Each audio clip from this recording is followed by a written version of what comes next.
Já, velkomin að Rauðaborðinu. Það verður nóg að vera í þættinum í kvöld.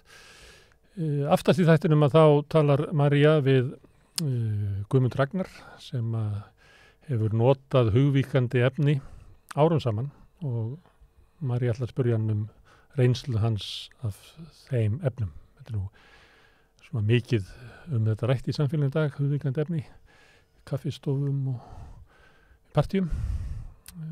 Og við ætlum að fjalla aðeins þetta við Rauðaborðið og tala við þá sem hafa reynslu af notkun efnanna. Guðmundur Hrafn Arngrímsson formaður leigjendasamtakanna. Hann kemur hérna á eftir og segir okkur fréttir af leigjendamálum, bæði héðan hér heima og erlendis, af leiguverkvöllum og ýmsum baráttutækjum sem leigjendur hafa til þess að bæta stöðu sína. Eggert Eyjólfsson læknir, hann hætti á bráðadeildin í Fossvogi daginn og gat ekki unnið hana lengur út af aðstæðum og talaði að hann hefði lengi beðið eftir því að ástandi batnaði, það bara batnaði ekki neitt. Ég ætla að spjalla við hann eftir ástæðu þess að hann hætti að sinna starfinu sem hann helst vill sinna. Það hefur boðið verkvöll hjá Íslands hótelum. Efling að fara í verkvöll til þess að knýja á kjarabætur fyrir sitt fólk. Sólveig Anna Jónsdóttir kemur hérna eftir og ræðir við mig stöðuna í harðri deilu Eflingar við Samtök atvinnulífsins. En við byrjum eins og vanlega á fréttum dagsins. Kannski var ég að fara með stærstu frétt dagsins sem boðuð verkfall Eflingar. Ég myndi segja það. Það var kannski boðun verkfall Eflinga fólks. Þannig að nú bara, framöndan væntanlega fyrst verkfall hjá hótelstarfsfólki. Já. En þú ætlar að Ég ræði við heyra við Sólveigu aftur. Það eru þangað til að liggur fyrir atkvæðagreiðslan. Já. Þá verður náttúrulega áróðu stríð og það byrjað. Já. Ég sá að Halldór Benjamín að þýða tilboð sitt til Eflingar yfir á pólsku. Einmitt. Til að reyna að hafa áhrif á atkvæðagreiðsluna. Mögulega. Svo alltaf verið að tala þetta verkbann og svona. Hefur þú trú á því að ef Efling fer í verkfall í Íslandshótelum að Samtök atvinnulífsins setji verkbann á önnur hótel eða eitthvað? Nei. Það er voða langt sem þetta hefur verið notað þessu tæki. En eiginlega alltaf í aðdraganda verkfalla þá kemur alltaf þessu umræða í gang. Já. Eins og það sé raunhæft. Já. Ég veit ekki, endanum þá gerist eitthvað. Já, það er náttúrulega bara verður eitthvað að gerast, sko. Ég er alltaf að lýsa eftir vonbrigðum mínum með aðra fjölmiðla, sem kannski leiðinda töð. En mér finnst það skrítið að í kjaradeilu, þá er aldrei rætt kjör þeirra sem eru að fara fram á kjarabætur. Einmitt. Og við höfum nú reynt að standa okkur á samstöðunni með því að finna einhverja leið til þess að fjalla þetta og daginn þá byggum við til neysluvísitölu lágtekjufólks. Og ástæðan svo að neysluvísitalan eins og hún mæld að Hagstofunni, hún náttúrulega mælir meðaltal neyslufólks á að gera það. Oft þetta aðeins gamalt, nokkur ára gamalt, að það gerða eitthvað svona kannanir til þess að kanna meðalneyslu fólks, til þess að sjá í hvað fólk eyðir peningunum. Neysla lágtekjufólks náttúrulega allt öðruvísi heldur fólks almennt, vegna þess að þar vegur þyngra, til dæmis húsaleiga, og það hefur verið gerða kannanir á Eflingu og víðar, sem sýnir það að næstu svona meðaltali að þá eru leigjendur að borga cirka 50% af tekjum sínum í húsaleigu, einmitt. Húsalegan eru fer jafnvel upp í 75%, sko. Það er meðan vel að rannsókn Öryrkjabandalagsins. Nýverið til dæmis. En ég segi bara af leigjendum er það 50%. Ég myndi halda að það væri hærra hjá lágtekjufólki. Það væri 50% pluss. Já, ég held það nefnilega. En inn í neysluvísitölu Hagstofunnar er þetta rúm 4%. En þar inn er náttúrulega 20% sem kallað eigin húsaleiga sem sveiflast eftir söluverði fasteigna. En allavega sá húsnæðiskostnaður, fyrir utan rafmagn og hita, að hann Í Hagstofunni bara 25%, en er alveg líklega 50%.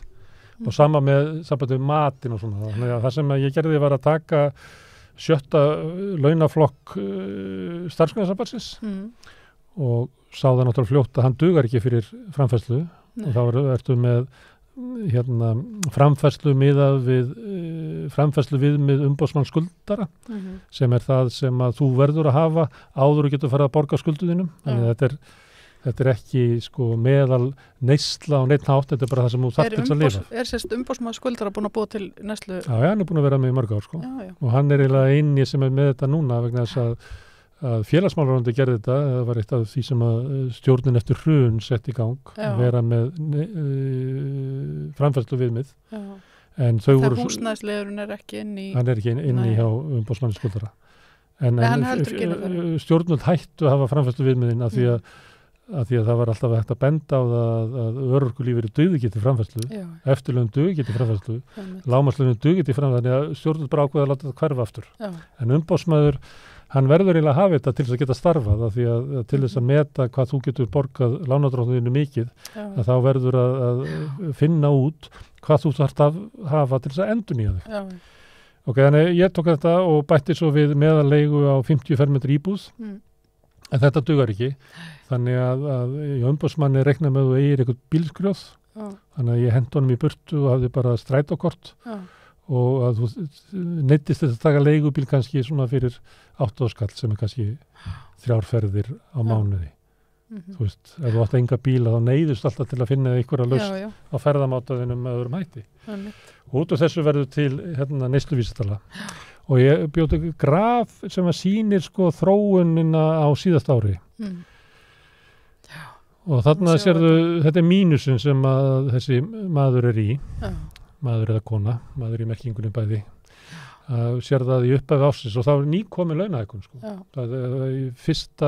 janúar 2022 kemur síðasta reglubundna hækkun lífskjarasamningarna, mér minnir að það verið 24.000 krónur og þetta er þá ráðstöfunartekjur eftir, ég er búin að taka skattin af iðgjöldin í lífeyrissjóðin félagsgjöld til og svo borgar framfærsluna með að við umboðsmann skuldara að frádregnum bílnum og þú færð húsnæðisbætur og þarna kemur hagvaxtaraukin í apríl 2022 sem er út af 10.500 krónur sem er líka hluti af lífskjarasamningnum og svo kemur hækkun húsnæðisbóta þannig að þú sér að það verður töluð breyting þar á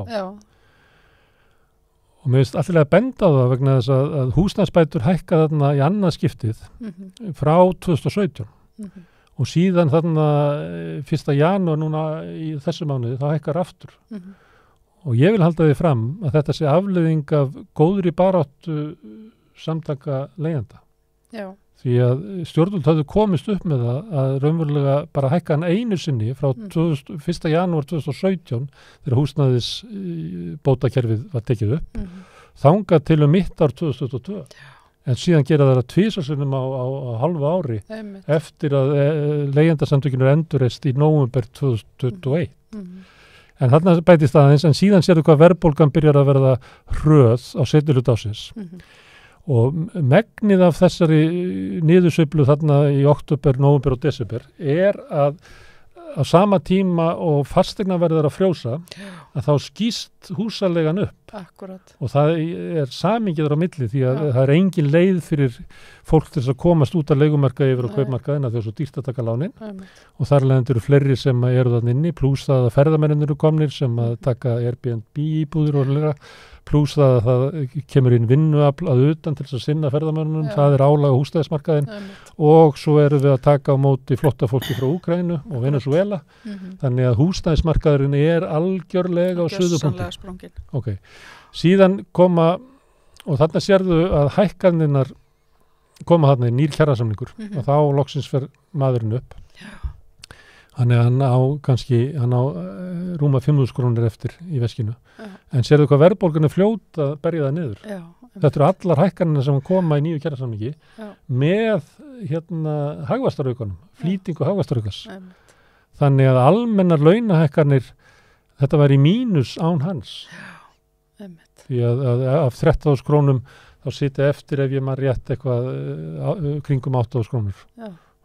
Sem að, að án hagvextaraukas værum við ennþá með þennan manni í mínus. Já. Síðan kemur janúar, þá koma húsnæðisbæturnar inn og skattabreytingarnar. Og ef við höldum áfram með árið eftir, þá byrjum við aftur á sama stað og við vorum hann á hinugrafinu.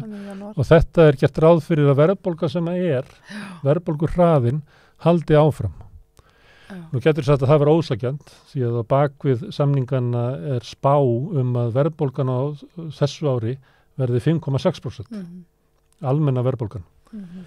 Verðbólgur hraðin núna í desember var 9,6%. Já, einmitt. Líkurnar á því að það detti niður að meðaltali í 5,6% árinu er eiginlega spá það að verðbólgan í loka ársins verði 1,6%. Sem er bara mjög ósennilegt. Til viðbótar að miðað við þensluna á húsaleigumarkaði að þá má þessi vísitala sem er vísitala lágtekjufólks að þá mun hún versna mjög hraðar. Þetta er, ég held að graf sýnir ástæðuna fyrir því að kjarasamningar Starfsgreinasambandsins eru mikið gagnrýndir. Þau eru raunverulega stórt veðmál snögg kælingu verðbólgunar. Já, einmitt.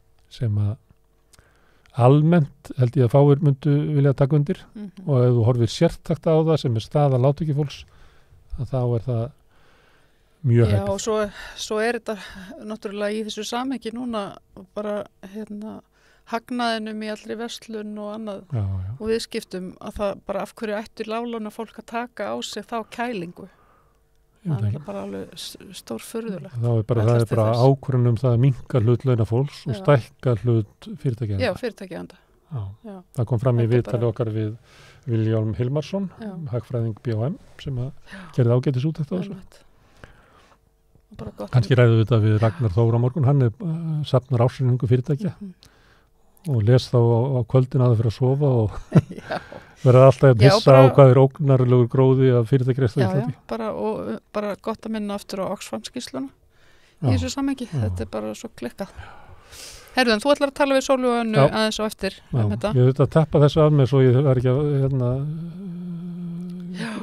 eðalega viðtali með því að vera að tala lágtekju vísitöluna. Mér finnst þess að vera Efling, öryggjabandalegu og fleiri, ætti að búa til svona vísitölu. Þetta er svo rosalega mikil munur á hvernig verðbólgan kemur inn á lágtekjufólk og það er ekki bara það að þau hafi ekki borð fyrir báru. Heldur neysla allt öðruvísi samsett heldur fólks sem er á miðlungstekjum eða þar fyrir ofan. Einmitt, nákvæmlega. Herðu, næsta mál. Fyrrverandi umboðsmaður Alþingis gerir alvarlega athugasemd við söluna og hlutunum í Íslandsbanka. Íslandsbanka lítur alltaf ver og ver út. Hún lítur alltaf ver og ver út, sko. Hann segir að þessi galli á skýrslunni vegna þess að hann tók bara eitthvað brot og tilteknulögum og svo nefnir hann, sko, það verður ekki tekið á upplýsingarlögum, ekki tekið á stjórnsýslulögum. Þannig að þetta er bara hálf skýrsla. Nú ætti Alþingi náttúrulega, ef að forseti Alþingis verið með bein í nefinu, að senda bara aftur á Ríkisendurskoðun og segja við viljum fá fulla skýrslu. Við viljum bara fá betri skýrslu. Og ekki taka 9 mánuðið aftur. Það ertu bara 3 mánuðið. Akkurat. Einmitt. Já. Þetta er eiginlega, maður er eiginlega svolítið hissa, sko, að lesa þetta, sko, að það þurfi fyrrverandi umboðsmann Alþingis til þess að sjá í gegnum þetta. Ég held að, sko, nokkri þingmenn hefur bent á þetta, sko. Er það? Já, það er bara ekki til hlusta. Ég veit ekki, það er eitthvað þú veist hvernig við ræðum hluti. Það er að koma úr svona formlegri stöðu. Það er ekki hlustað á okkur gaspararna hér. Það er ekki hlustað á þingmenn. Það er ekki hlustað á fólki á götun, það er ekki hlustað á almenning. Það er bara hlustað á okkur á stofnanir. Já, og sérstaklega umboðsmaður. Það er fyrrverandi, sko. Já, meira sér fyrrverandi. Já, það er frekar hlustað á hann. Já. En ef Þórildur Sunna sér þennir í þingi, þá er það bara eitthvað gasp. Það er, þeim hefur tekist einhvern veginn að koma þannig fyrir að öll gagnrýni er einhvern veginn flokku sem tuð og þú þarft eiginlega að vera, sko, sör með eitthvað að borða á fyrirverandi eitthvað til þess að hlusta á þau. Já, einmitt. Herðu, Næsta mál, útlendingafrumvarpið, það er svona eina máli sem að vera að ræða á þingi í dag. Nú var bara að koma því í gegn. Tróða því í gegn. Nú er stutt eftir að ráðherratíð Jóns Gunnarssonar og svo virðist vera sem að Sjálfstæðisflokkurinn var ákveðið að hann fái þetta mál í gegn og fengið aðra flokka til að samþykkja það og forseti þings hefur bara tekið þetta eina mál í gegn til þess að klára aðra umræðu sem að Píratar stoppuðu fyrir jól. Akkurat. Þetta er svolítið svakalegt og svo er hann segist hann vera með svona hugmynda öðru frumvarpi í burðarliðnum. Já, málið er náttúrulega þegar hann byrjaði eins og við bentum á í Rauðaborðið þegar þetta byrjaði í fyrirspurnatíma í þinginu þegar Sigmundur Davíð spurðan stöðu útlendingamálum. Já. Þá kom í ljós línan sem hann ætlaði að reka. Já. Og frumvarpi sem að fyrir gennum ríkisstjórn er náttúrulega bara byggt á bara svona 15% af því sem hann vill. Já. Þannig hann vill setja hér miklu strangari lög heldur en í þessu frumvarpi. Já. Þar með ekki sagt að þetta frumvarp sé í lagi en það er ekki samingi milli þess sem hann er að segja. Fyrsta lagi er náttúrulega ekki samingi í því sem hann er að segja og raunveruleikunum. Já, hann náttúrulega byggir allar upplýsingar sínar á einhverju skekkju, einhverju lygi. Hann ýkir tölur og hann lýgur jafnvel eins og í bara viðtali við Reykjavík síðdegis á dögunum. Já, allir væri konið tilbaka sem hefur verið sendið til Grænlands. Nei, þú veist, þá var hann bara að tala um að það hefði bara eins og það hefði bara verið rétt að senda alla á landi og hann minnist ekki á það að þetta fólk sé búið að fá í rauninni þá niðurstöðu í mál sín að það átti ekki að senda þá. Þannig að þú veist, hann bara valtar yfir öll lög og allar svona alvöru skýringar af því að hann er bara með einhverja skoðun. En hann líka segir bara ósatt í fjölda flóttamanna. Hann hefur talað um það í haust og ég heyrði Brynja Níelsson endurtaka að það stemdi að það eru 6.000 sem var að sækja um hæli á þessu ári. Sko líklega miðað við tölurnar á fyrstu 11 mánuðunum, Útlendingastofnun er ekki búin að skila 12 mánuðunum, að þá er það svona nærði að vera 4.000. Já, einmitt. Og þetta er svolítið, og það að stjórnvöld skuli reka eitthvað svona þetta er bara, minnir mann á Trump. Ég veit það, þetta er bara algjör Trump. Þetta er það, algjörlega. Þeir skamma sín ekkert fyrir að segja ósatt. Nei. Af því að þeir eru einhverju heilögur í krossferð. Já, einmitt. Það eftir að koma í ljós, ég býst nú við að aðrir flokkar heldur en Píratar taki þátt í því að reyna að stoppa þetta mál því að öll mannúðarsamtök á Íslandi hafa fjallað um þetta mál og komist að því þetta er óhæft frumvarp. Akkurat. Einu sem eru ánægði með þetta frumvarp eru Jón Gunnarsson, Sigmundur Davíð og einhverju menn sem að lenda á glærum framhaldsskólakennara þjóðuti sinna. Nákvæmlega. Og svo er hann búin að koma rafbyssunum í gegn bara á núleitni. Það er ótrúlegt. Það var sagt frá því bara fyrir örfáum dögum að þetta myndi taka nokkra vikur.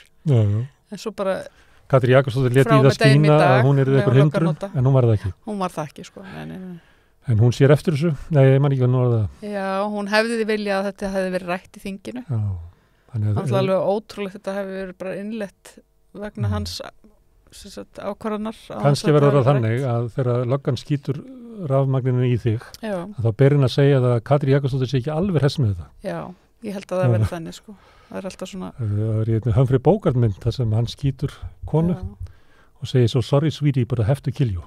Þannig að það kemur kannski svona sorry sweetie, en Katrín Jakobsdóttir segir sorry. Já. Og svo er skotin. Þetta er svolítið svona eins og good cop, bad cop einhvern veginn þessi ríkisstjórn.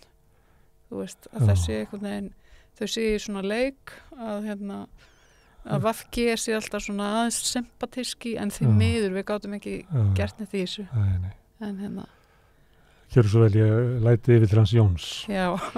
Mér finnst ég man ekki að ég hef sagt þetta en hann Fjölnir formaður félags lögreglumanna sem er í VG, hefur verið í framboði, ég held að það fyrir þetta varaþingmaður. Mér finnst hann segja lögreglumanna, félag lögreglumanna. Hann sagði ég vil að hann fá rafbyssur og ástæðan er svo að það er búið að skera svo niður fjölda lögreglumanna að þeir mæta oft bara mestalegi 2 á stað. Og hann segir að rannsóknir sýni það að það mæta kannski 3 eða 4, þá verður ekkert ofbeldi. Ofbeldi verður þegar að ykkur sem er í ójafnvægi eða ykkur sem lítur á lögreglan sem andstæðing, telur sig geta yfirbúið hana. Og það gerist þegar þú sendir 1 mann eða 2 menn á vettvang. Þeir eru vanfjármagnaðir, allt of fáir, þannig að auðvitað vilja þær fá rafbyssur. Já, þannig að þeir segja, það er ekki ástæða þeir vilja... Það er ekki það þeir vilja vera vopnaðir, þeir bara hafa ekkert annað. Hvort viltu fjölga lögreglumönnum eða fá rafbyssur, þá myndu þeir fjölga lögreglumönnum. En það er aldrei rætt þannig það er bara að fækka lögreglumönnum, þannig að þeir eru komin í einhverju nauðvörn og segja, jú, við viljum taka rafbyssur og það frekar ekkert. Akkurat. Og svo er það kynnt sem einhverju sérstök krafa lögreglunar að vilja rafbyssur. Þannig að enn einu sinni er Jón Gunnarsson bara að segja ósatt. Já, hann er að gera það. Ef maður vil ekki nota orðið ljúga, þá segir maður það. Hann er að segja ósatt. Nákvæmlega. Heyrðu, Eyjagosið er 50 ára í dag. Já, þetta stór viðburðum í þessunar. Já, einmitt. Það er það eru nokkrir að segja sögur af því hvað þeir voru staddir og hvað fór ekki flögu gegnum hugan. Við lifum á svo sjálfhverjum tímum, en nú er þetta allt svona persónulega sögur. Hvar varstu þegar Eyjagosið kom? Já. Heldur að Eyjarnar hefðu gosið 83, heldur að það hefðu verið endurbyggðar? Ég veit það ekki, nei, örugglega ekki. Ég þekki jarðfræng sem að heldur í fram að það hefði aldrei gerst með þekkinguna sem við höfum núna. Nei, ég held ekki, út frá því líka sem að þú varst að kannski rekna út. Ja, það er út af kvotakerfinu. Það er nefnilega, ég held að þetta svarir sem með jarðfræði, segja það er ég held að jarðfrænga myndu bara mæla gegn því að þarna er byggt aftur. En málið er það að ef þetta hefði gerst eftir 83, talningi um 91 eftir framsalið í kvotanum, að þá hefði vinnslustöðin og Ísfélagið bara farið annað, saminast Samherja og hefði verið gert út frá Akureyri, þannig að hefði aldrei verið forsöðu til þess að byggja það aftur. Ég sá á Hagstofunni, að því að var allir að minnast kossins, að Hagstofan birti graf þróun mannfjölda sem að sýndi höggi sem að kemur. Já. Og ég fór og lék mér að búa til mitt eigi graf sem er eiginlega saga Vestmannaeyja og þetta er línurið sem sýnir Eyjamenn sem hlutfall af Íslendingum. Þannig að þegar að grafið fyrir upp að þá er Eyjamennum að fjölga hraðar en landsmönnum. Þegar það fyrir niður að þá erum að fækka í hlutfalli við landsmenn. Þannig að þetta er ekki rauntölur því að þú getur ímyndað hvernig grafið lítur út með því að ímyndaða bara jafna fjölgun Íslendinga á bakvið. Og þarna kemur nefnilega í ljós hvað Vestmannaeyjar eru pólitískt mál.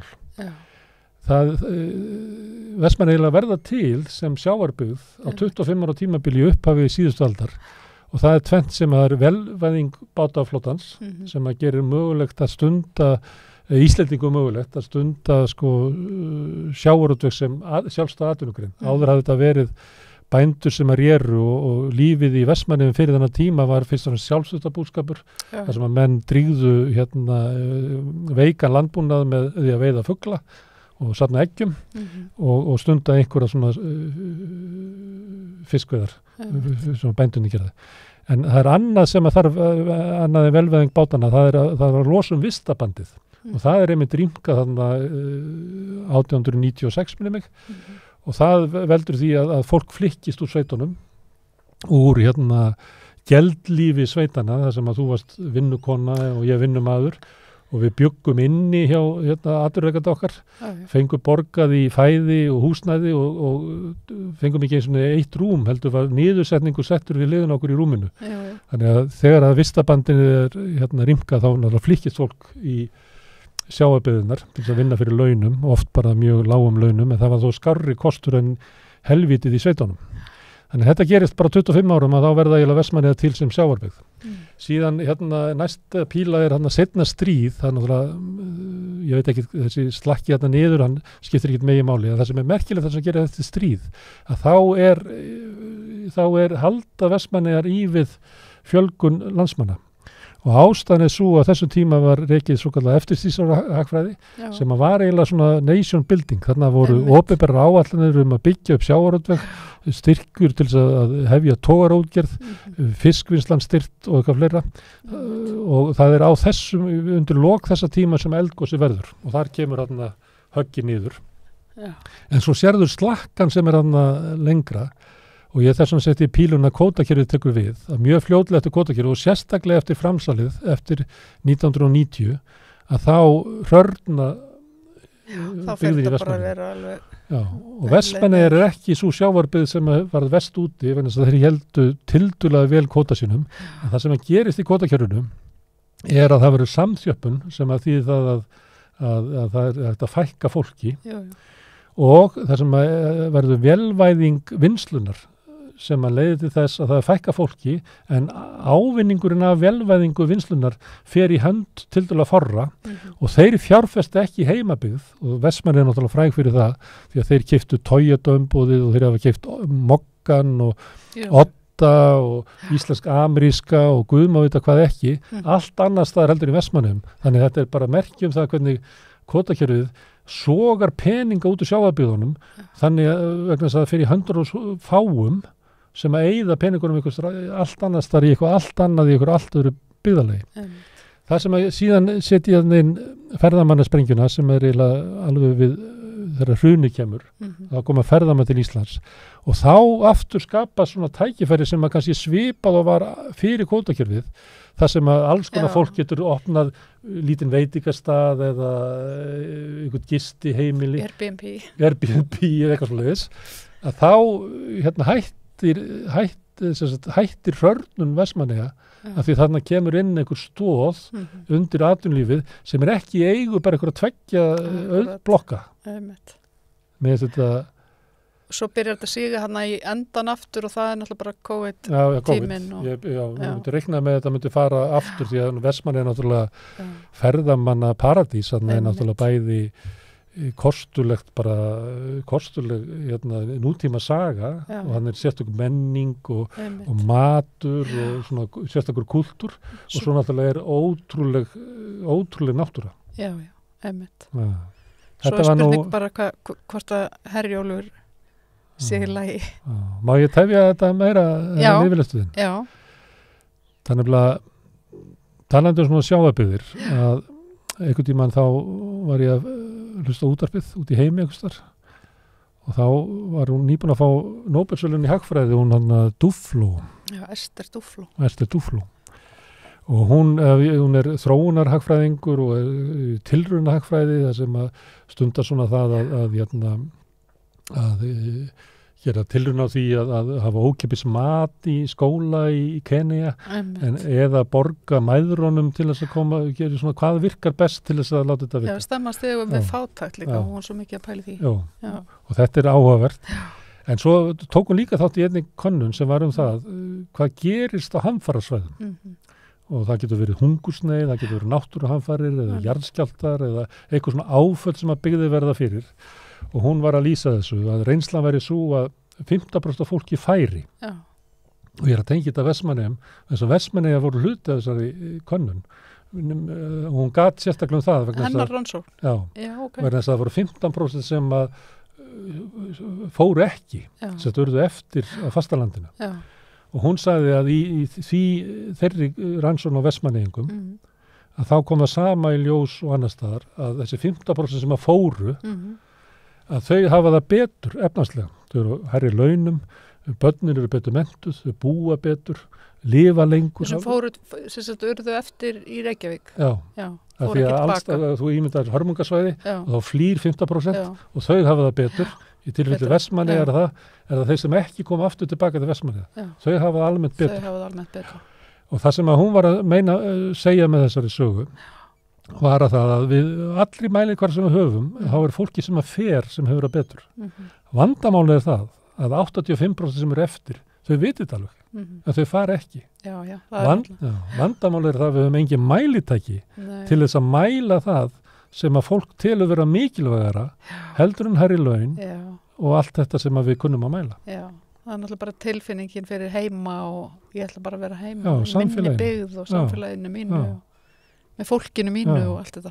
En okkur hættir stundum að tala þetta neikvætt, að þetta sé svona eins og sé lagara fólk sem er eftir, íhaldsamara, skilji ekki raunverulega allan gróðan sem að getur fengið með því að fara. Ég held að við ættum að finna okkur að leið, hlusta á Duflo Einmitt. og finna ykkur að leið til þess að mæla það Akkurat. hvað er gildi þess að hvað er gildi samfélagsins sem Já. er svo mikið að þú kýst frekar að vera áfram Einmitt. og hafna þessum 25% vaxtar auka sem þú getur farið með því að fara. Akkurat. Einmitt. Þetta er nú Vestmannir. Herðu, ég held að þetta sé bara komið. Já, Já. en við ætlum ekki að halda áfram að tala fréttir dagsins því að aðalfrétt dagsins er boðað verkfall Eflingar og Sólveig Anna Jónsdóttir ætla að setja þetta hjá mér og ég ætla að spyrja hana stöðuna eftir augnablik.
Það komið ljós í morgun, það var samþykkt að fundi í gær hvernig Efling ætlar að standa verkvöllum sínum og niðurstaðan svo að þú ætla að vera í verkvall hjá Íslands hótelum. Sólveig Anna Jónsdóttir formaður. Akkur Íslands hótel? Já, ég skil svo sem alveg að fólk sé að velta þessu fyrir sér. Þetta er bara ákvörðun sem var tekin á vettvangi samninganefndar. Við skoðum ýmislegt og veltum öllu mögulegu fyrir okkur. Tókum þessa ákvörðun en þetta er engu að síður bara fyrsti fasi af miklu ítarlegra plani sem að verður þá farið í náist samningar ekki innan skams. Nú er þetta lagt fyrir þá sem að vinna á Íslandshótelum, hvort þau vilja fyrir verkvall og niðurstaðan mun liggja fyrir hvernig? Já, sem sagt nú hefst kosningin á morgun á hádegi, henni lýkur svo mánudaginn eftir viku, klukkan 8 kvöldið og úrslit liggja þá fyrir mjög fljótlega. Rafræn kosning? Rafræn kosning og þetta búið upp á utankjörfundar atkvæði fyrir þau sem af einhverjum ástæðum geta ekki farið í gegnum rafræna kosningu. Þannig að þetta verður komið í ljós þarna einhvern tímann fljótlega eftir klukkan 8. Og byrja þá hvenær? Þá byrjar verkfallið 7. febrúar á hádegi. Og það er meira 2 vikur í það? Já, það er svona þetta cooling off period sem að verður að vera. Er þetta leikreglur sem aðrir sitja? Þetta eru sannarlega leikreglur sem aðrir sitja en leikreglur sem auðvitað við erum bara skuldbundin til að fara eftir. Má þó ekki búast við því að áður en að kemur að þessu verkfalli að þið sitið í gang ferli til þess að taka skref 2 eða? Jú, við erum sem sagt búin að vinna plan en eins og þú veist þá er það þetta samninganefnd sem að kemur saman og tekur ákvarðanir og svo er þá fjallað þær ákvarðanir af mér og af félagsfólki Eflingar og þangað til að það hefur gerst þá ætla ég ekki að segja meira. Hvernig skref 2 verður? Já. Ég myndi ætla að þið þyrftu að starta atkvæðagreiðslunni næstu skrifum áður því að annars er þetta, ef það er eitthvað stigmöglun í þessu. Það er bara gott þú ert að hugsa þetta og einhverjir klókir eru að pæla. Það er skemmtilegra og betra heldur en margar aðrar umræður og pælingar sem er í gangi stefnu og svona taktík Eflingar. Herðu, þið hafið farið í verkfall áður. Já. Og er eitthvað ólíkt við þetta? Er það ólíkt að því það verkfall fyrst og fremst voru harðari og lengri gagnvart sveitarfélögunum einhver Reykjavíkurborg? Já, við höfum náttúrulega farið í ótrúlega mikið einhvern veginn af verkfallum. Við fórum náttúrulega í verkfall á almenna markaðnum 2019. Fyrir lífskjarasamningin. Fyrir lífskjarasamningin og dróum auðvitað þann vagn. Það voru felldar verkefallsboðanir hjá færri, við maður rétt? Nei, það marðist. Marðist þarna í álverinu? Já, það marðist. Ég ætla samt ekki að svara því, þú getur spurt Ragnar á morgun. Það hefur svo margt gerst í Eflingu og það er erfitt fyrir mig að halda utanum hérna alla krónológiska sögu annara. En okkar verkfallskostning þar gekk mjög vel og það var mikill hugur í fólki og á endanum voru það auðvitað verkfall Eflingar fólks sem að skiluðu þó þeim árangri sem að þar náðist. Svo fórum við í verkfall. Það var verkfall fyrir lífskjarasamninga, þá voru meðal annars á hótelum, mann eftir einhverjum stimpingum í lobbyum. Já, það voru, það gerðist ýmislegt í þeirri baráttu. En við komum samt vel í gegnum hana og ég held að við fengum góða samninga.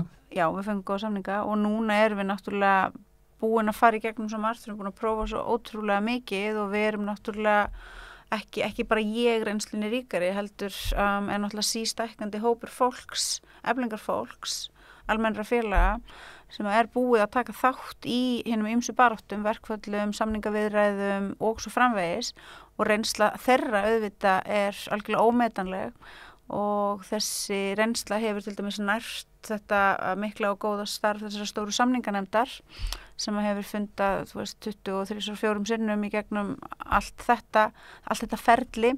Þannig að við erum, á meðan við erum í þessari miklu baráttu, þá erum við líka að sinna því að byggja upp þetta mikilvæga félagslega starf sem að ég trúi af öllu hjarta að náttúrulega á endanum skili okkur alltaf betri og betri árangri, meiri þáttöku og svo framvegis í hvert skipti, en bara svo ég klári örstutt á þessa verkfallssögu Eflingar á síðustu árum, svo fórum við í þetta langa og auðvitað mjög erfiða verkfall í baráttu okkar við Reykjavíkurborg, en það skilaði líka mjög miklum árangri og þar tóku félagsmenn mikinn þátt, félagskonur tóku mikinn þátt, hittust á hverjum einasta morgni eiginlega allt verkfallið í félagsheimili Eflingar, trúnaðarmenn alls staðar að, voru sjálfar í verkfallsvörslunni og tóku þennan mikla þátt í því að halda baráttunni lifandi, vera sýnilegar, vera andlit baráttunar, segja sína sögur sem að skilaði góðum árangri.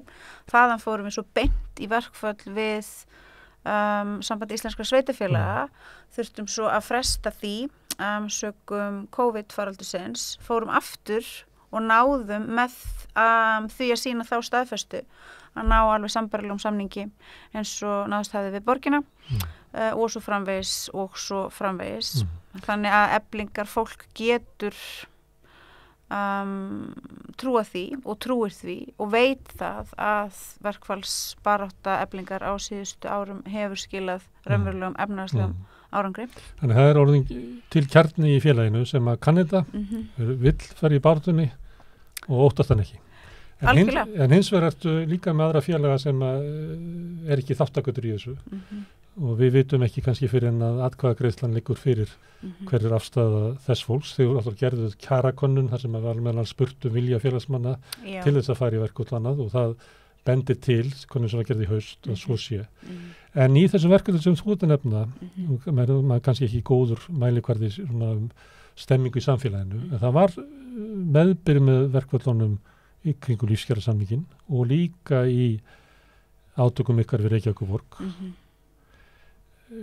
Heldur að sami velvilji sem með kjarabaráttu Eflingar núna eins og áður var? Þú segir velvilji. Ég verð nú að viðurkenna að það finnst mér ansi langt selst, vissulega. Höfum við alltaf... Ég var með fyrirvara að ég væri kannski ekki mælikvarði. Nei, í gegnum allt sem við höfum staðið í þá vissulega er hópur bara réttsýns fólks sem að skilur nauðsyn þess að berjast af krafti fyrir hagsmunum verka og láglauna fólk sem að vill ekki búa í samfélagi ójöfnuðar, sem að finnst það satt best að segja bara ógeðsleg tilfinning að vita að það er stóru hópur af fólki hér sem að stritar og hefur samt aldrei neitt til þess að bara geta gert sitt eigið líf örlítið betra. Fókus umræðinu er ekki svo mikið á það. Ég var nú að töðum það hérna áðan að það væri aldrei í fréttunum fjallað kjör fólksins sem væri í kjarabaráttu. Það var líka svoleiðis síðast, það hefur alltaf verið svoleiðis og ástæðan fyrir því trúi ég til dæmis að á endanum höfðum við sigur í borgarslagnum var vegna þess að konurnar sjálfar og mennirnir stigu fram og lýstu bara sjálf á bara ótrúlega virðingaverðan og heiðarlegan hátt sínum kjörum og sínum vinnu aðstæðum. Fjölmiðlafólk var ekkert að eltast við að fá þessar upplýsingar en við náðum einhverja síður að koma þeim á framfæri. Mér finnst stemningin ekkert eitthvað svona ólík núna og hún hefur verið. Við skynjum mikinn stuðning, ég skynja mikinn stuðning og það sem að við höfum náttúrulega núna sem að við höfðum að einhverju leyti í baráttunni við borgina en höfum núna náð að byggja upp með mjög raunverulegum hætti, það er þessi stóra öfluga samninganefnd sem að hefur náð að fara samhent og samstillt í gegnum þetta allt saman og hefur náð að dýpka samstöðuna bara með hverjum einasta fundi og það er styrkur sem að enginn getur haft af okkur og ég held að þrátt fyrir það að við verðum auðvitað nú eins og ávallt fyrir alls konar svívirðulegum árásum og mér séu gerðar upp einhvern veginn ýmsar sakir og það sé látið eins og ég... Meira nú en áður, myndi ég að ætla. Já, meira kannski nú en áður og látið einmitt eins og ég sé bara með eitthvað svona rosalega samfæringarkraft og geti bara einhvern veginn lokka til fylgilags við með stóra hópa fullorðnu fólki, auðvitað veit annað fullorðið fólk að þetta er ekki rétt og að mínu viti er það náttúrulega einhvers konar bara útlendingafyrirlitning, kvenfyrirlitning, lálunafyrirlitning og svo framvegis að sjá fullt af fullorðnu fólki sem að stígur fram og tekur baráttunni sín eigin hendur en sjá það samt einhvern veginn ekki og segja bara eitthvað, já þannig hún er nú svo vond og hún er að plata þetta umkjöf fólk, hvað bull er þetta? Auðvitað er það ekki þannig. En með stuðningin, velviljan, við skynjum hann og það sem að við höfum er náttúrulega eins og þú varst að tala við höfum niðurstöður þessara könnunar, við höfum þessa virku samninganefnd sem eru auðvitað indikator. Og endurspeglar einhvern veginn fólkið í félaginu. Indikator styrk og auðvitað já, endurspeglar fólkið í félaginu en svo höfum við líka það sem að skiptir mjög miklu máli að félagar úr samninganefndinni fóru núna á síðustu dögum og heimsóttu hótelin og tóku samtöl við eflingarfólk þar og það var bara mjög mikill vilji hjá fólki. Og var ákvörðun að velja Íslandshótel fyrst byggð á þessu samtölum? Nei, það var nú reyndar ekki svo. Það er ekki það sem mest óánægja starfsfólksins? Nei, það var ekki svo. En við viljum gera þessar rannsóknir. Okkur nægir ekki bara að byggja á kjarakönuninni heldur teljum við að þetta sé mjög mikilvægt skref til þess að taka bæði til þess að heyra skilaboðin frá þeim sem við hittum til þess að miðla upplýsingum og til þess að bara átta okkur á stöðunni og ég held að það sé rosalega mikilvægt í öllu okkar starfi og við erum alltaf að komast lengra og lengra áfram með svona þá nálgun að félagsfólk sjálft fer af stað. Það er ekki bara ég sem fer á heldfundi og kontaktnum þó það sé auðvitað mikilvægt heldur er það ómetanlegt að mínu viti að félagsfólki sjálft úr samninganefndinni fari og hitti aðra eflingarfélaga útskýri fyrir þeim stöðuna nái þessum mikilvæga kontakt og svo héldum við fund á sunnudagskvöldið í gærkvöld með starfsfólki þessara hótelkeðju kom stór hópur af fólki, mestmegnis konur eins og alltaf.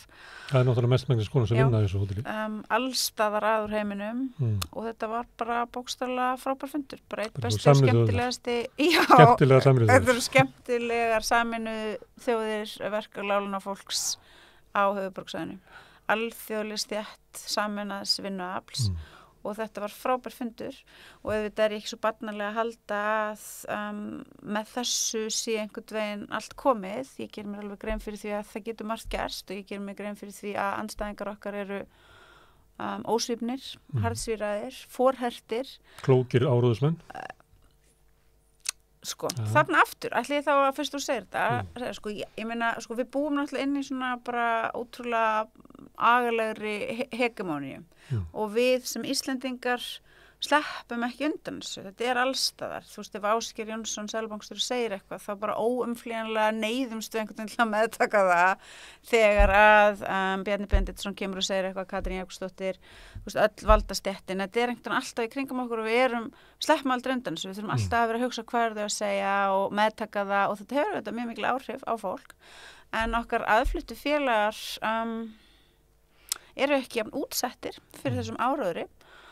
Þannig að þegar þú segir, þú veist, klókir áróðusmenn, já, auðvitað, gagnvart vissum hópum og inn í þetta samfélag sem þeir telja sig eiga og hafa þetta mikla tangarhald á, en gagnvart eflingar fólki, ég held að ef þeir væru svona ótrúlega klókir áróðusmeistarar, þá hefði Efling ekki náð í gegn þeim sigrum sem að hún hefur náð í gegn á síðustu misserum, þannig að það er greinilega eitthvað sem þeir eru að mislesa og svo, alveg sama hversu þú ert klókur áróðusmeistari, þú getur ekkit róðrað þig í gegnum það að hér er fullorðin kona sem að strítar baki brotnu, heldur öllu gangandi bókstaflega með vöðvaafli sínu og svita, þarf að þrífa á einni vakt marga tugi herbyggja bókstaflega á hlaupum, en þegar hún fara útborgað þá sér hún strax að hátt í 70% kannski fara í leigu, svo þarf hún að borga restina af reikningnum og þegar það kemur að henni sjálfri þá ekki bara ekkit eftir heldur hún bara í mínus og ég hef átt samtöl við fullt af aðfluttum eflingakonum, góð og skemmtileg samtöl en samt hræðilega hluti það hvernig það er einmitt að koma hérna inn í samfélag sem að þú kannski trúir vegna þess að það er búið að draga upp þá mynd á alþjóðlegum vettvangi að þetta sé einhver jafnréttisparadís og fá svo þar sem að ein kona sagði mig bara kjaftsökið. Ég sá í einni fréttinni. Þannig að hvernig ætlar að áróðra því í gegnum þetta? Þá sá ég einni fréttinni að Halldór Benjamín ætlar að þýða tilboð sitt yfir á pólsku. Hann er búin að því. Já, og þar hljómaði svolítið eins og hann tryði því að þú verður alltaf að plata pólska fólkið. Og ef hann myndi senda inn tilboð samtaka atvinnulífsins, að þá myndi það fólk sjá í gegnum því. Ég velti fyrir mér að reynsla Pólverja verkefnisbaráttu er kannski bara betri en Íslendinga. Þannig að ég velti fyrir mér allan haldi það að þetta sé fólk sem viti ekki hvað verkefnisbaráttu er eða launabaráttu. Já, mögulega held ég það. Mögulega held ég að fyrring borgarastéttarinnar, fyrring efnahagslegar og pólitískrar valdastéttar sé svo mikil að þau séu komið svo hátt í forréttindaturnin að þau bókstaflega viti ekkert fólki sem var þarna niðri, sjáu það ekki. Mín reynsla er svo að þegar ég tala við eflingarfólk, þegar ég tala við þessar eflingarkonur allstaðar á heiminum, þá eru þær hugrakkar, herskáar, skilja hvaða tólum þarf að beita, skilja hvað ber árangur, hafa mikla stéttavitund og hafa þessa djúpu sjálfsvirðingu sem að kemur, held ég, hjá flestum, auðvitað eru einhverjir sem að þola ekki grimmd samfélagsins gagnvart þeim og brotna niður, en flestir sem að eru inn í þessum störfum á einhverjum tímapunkti átta sig á því hversu ómissandi þær eru og því fylgir mikið power. Fylgir mikið power því að hugsa, fatta bara allt í einu bara eitthvað, já, ok, ef ég og félaga mínu mættum ekki, þá bókstaflega bara færi allt í fjandans á 0-1 og þegar þú færð svo tækifæri ásamt öðrum sem hafa komist þessari sömu niðurstöðu til þess að nota þetta power kollektíft, þá einhver 5 milljóna króna kall að koma að segja er að halda kjafti og hlýða, þá hættir það kannski að vera líklegt scenaríu að það takist. Og ég vildi ræða aðeins svona baráttuna eina almenn umræðu vegna þess að ég býst við að flesti sem að hlusta okkur tala saman er ekki eflingu og það er svona snýra þeim. Verkvöll vinnast náttúrulega hjá þeim sem er í verkvöllinu og það eru mörg dæmi það að óvinsæl verkvöll hafa skilað miklum árangri til þess alltaf þegar flugumferðarstjórar fara í verkvall að þá nýtur það ekki stuðnings almennings en samt vinnaður. Þannig að það er ekki háð því að almenningu standi með þótt að sé örgulega betra að vera í verkvalli með góðum stuðningi og maður sér það að til dæmis þeir sem er í verkvalli í Bretlandi sækjast mjög eftir því það er erfitt að vera í verkvalli gegn vilja megin þorra fólks sem ég reikna nú ekki með eflinglendi í. En það er annað sem að áróður getur snúist sem eru viðbrögð stjórnvalda því að þar liggur alltaf svona viss hótun að það sé litið á verkfalli sem slíkan voða, efnarslegan voða að lög eru sett á það og það hefur gerst á Íslandi og það gerist víða heim. Til að vera hætt á því? Nei, ég ger það ekki. Ég er ekki hrædd við að lög verði sett á verkfall Eflingar. Það er svo frámunulega langsótt að fólk sem að stýra þessu landi, sem að hefur tekið til sín á síðustu nokkrum árum mörg 100.000 króna launahækkanir, muni virkilega leggjast svo lágt og taka svo mikla pólitíska áhættu að setja lög á bókstaflega lægslaunaðasta fólkið á öllu þessu landi, sem er að nýta rétt sem að annað láglauna fólk barðist fyrir með blóði, svita og tárum. Ef að það gerist þá myndi ég segja að við værum komin á einhvern nýjan og hræðilegan stað. Þetta eru stjórnvöld sem að vilja halda fólkinu í þeirri stöðu sem það er í dag. Já, en það er eitt að, eða svona sé ég þetta, þú veist, það er eitt að setja lög eða ræða að setja lög á stéttir sem eru ekki jaðarsettir hópar, sem að hafa þó bara sökum stöðu sinnar innan þjóðríkisins, sökum uppruna síns og sökum menntunar, launa og svo framvegis meiri sess í samfélaginu heldur en að ráðast með þeim hætti að réttlætis kjara baráttu lægslaunaðasta fólksins. Auðvitað getur allt gerst og á þessum tímapunkti ætla ég ekki að fullyrða að þetta myndi ekki geta gerst, en mitt svona innsæi segir mér að það sé mjög, mjög langsótt og þú þarft jafnframt til þess að geta farið í það að setja lög. Þú þarftu að hafa, held ég, þú þarftu að hafa einhvers konar svona sannfæringu fyrir því að afleiðingarnar verði ekki svo miklar, að hópurinn sem verður fyrir því finni sér aðrar leiðir til þess að halda baráttu sinni lifandi, til þess að halda áfram að vera í þeim status sem mann er í, að ráðast að aðfluttu fólki, að ráðast að verkafólki, að ráðast að láglauna konum. En þú bentir á það áðan að áróðurinn snerist það. Að þú værir að lokka þetta fólk í verkfall. Þannig að lögin eru ekki sett á fólki sem þú ert að lýsa og væri óforsvaralegt að setja lögum það. Lögin eru sett á þig. Þannig að það væri orðið það bara ástand. Já, meinar þess að lögin eru sett þess að stöðva mig. Já, overróttekni þessara verkalýðsbaráttu sem væri komin bara út í tóma vitleysu og við erum bara að setja lög á það. Sko, við treystum því að kjósendur okkar styðji okkur í því. Aftur, allt getur gerst. Já. En mér finnst þetta samt langsótt og á þessum tímapunkti þá er ég bara ekki tilbúin til þess að fara eitthvað dýpra í þessa umræðu, vegna þess að til þess að við gætum farið að ræðana held ég af einhverju svona dýpt, þá þyrfti einhver svona hreyfing að vera farin af stað og þá getum við farið svona að greina og ræða og sjá hvað við viljum gera. Það sem er nær, Halldór Benjamín og Samtök atvinnulífsins segjast vera að íhuga verkbann. Hefur þú trú á því? Ég er búin að vera að segja og það hefur verið mín svona staðfasta trú að það myndi ekki gerast vegna þess að það er mjög tryllingsleg nálgun.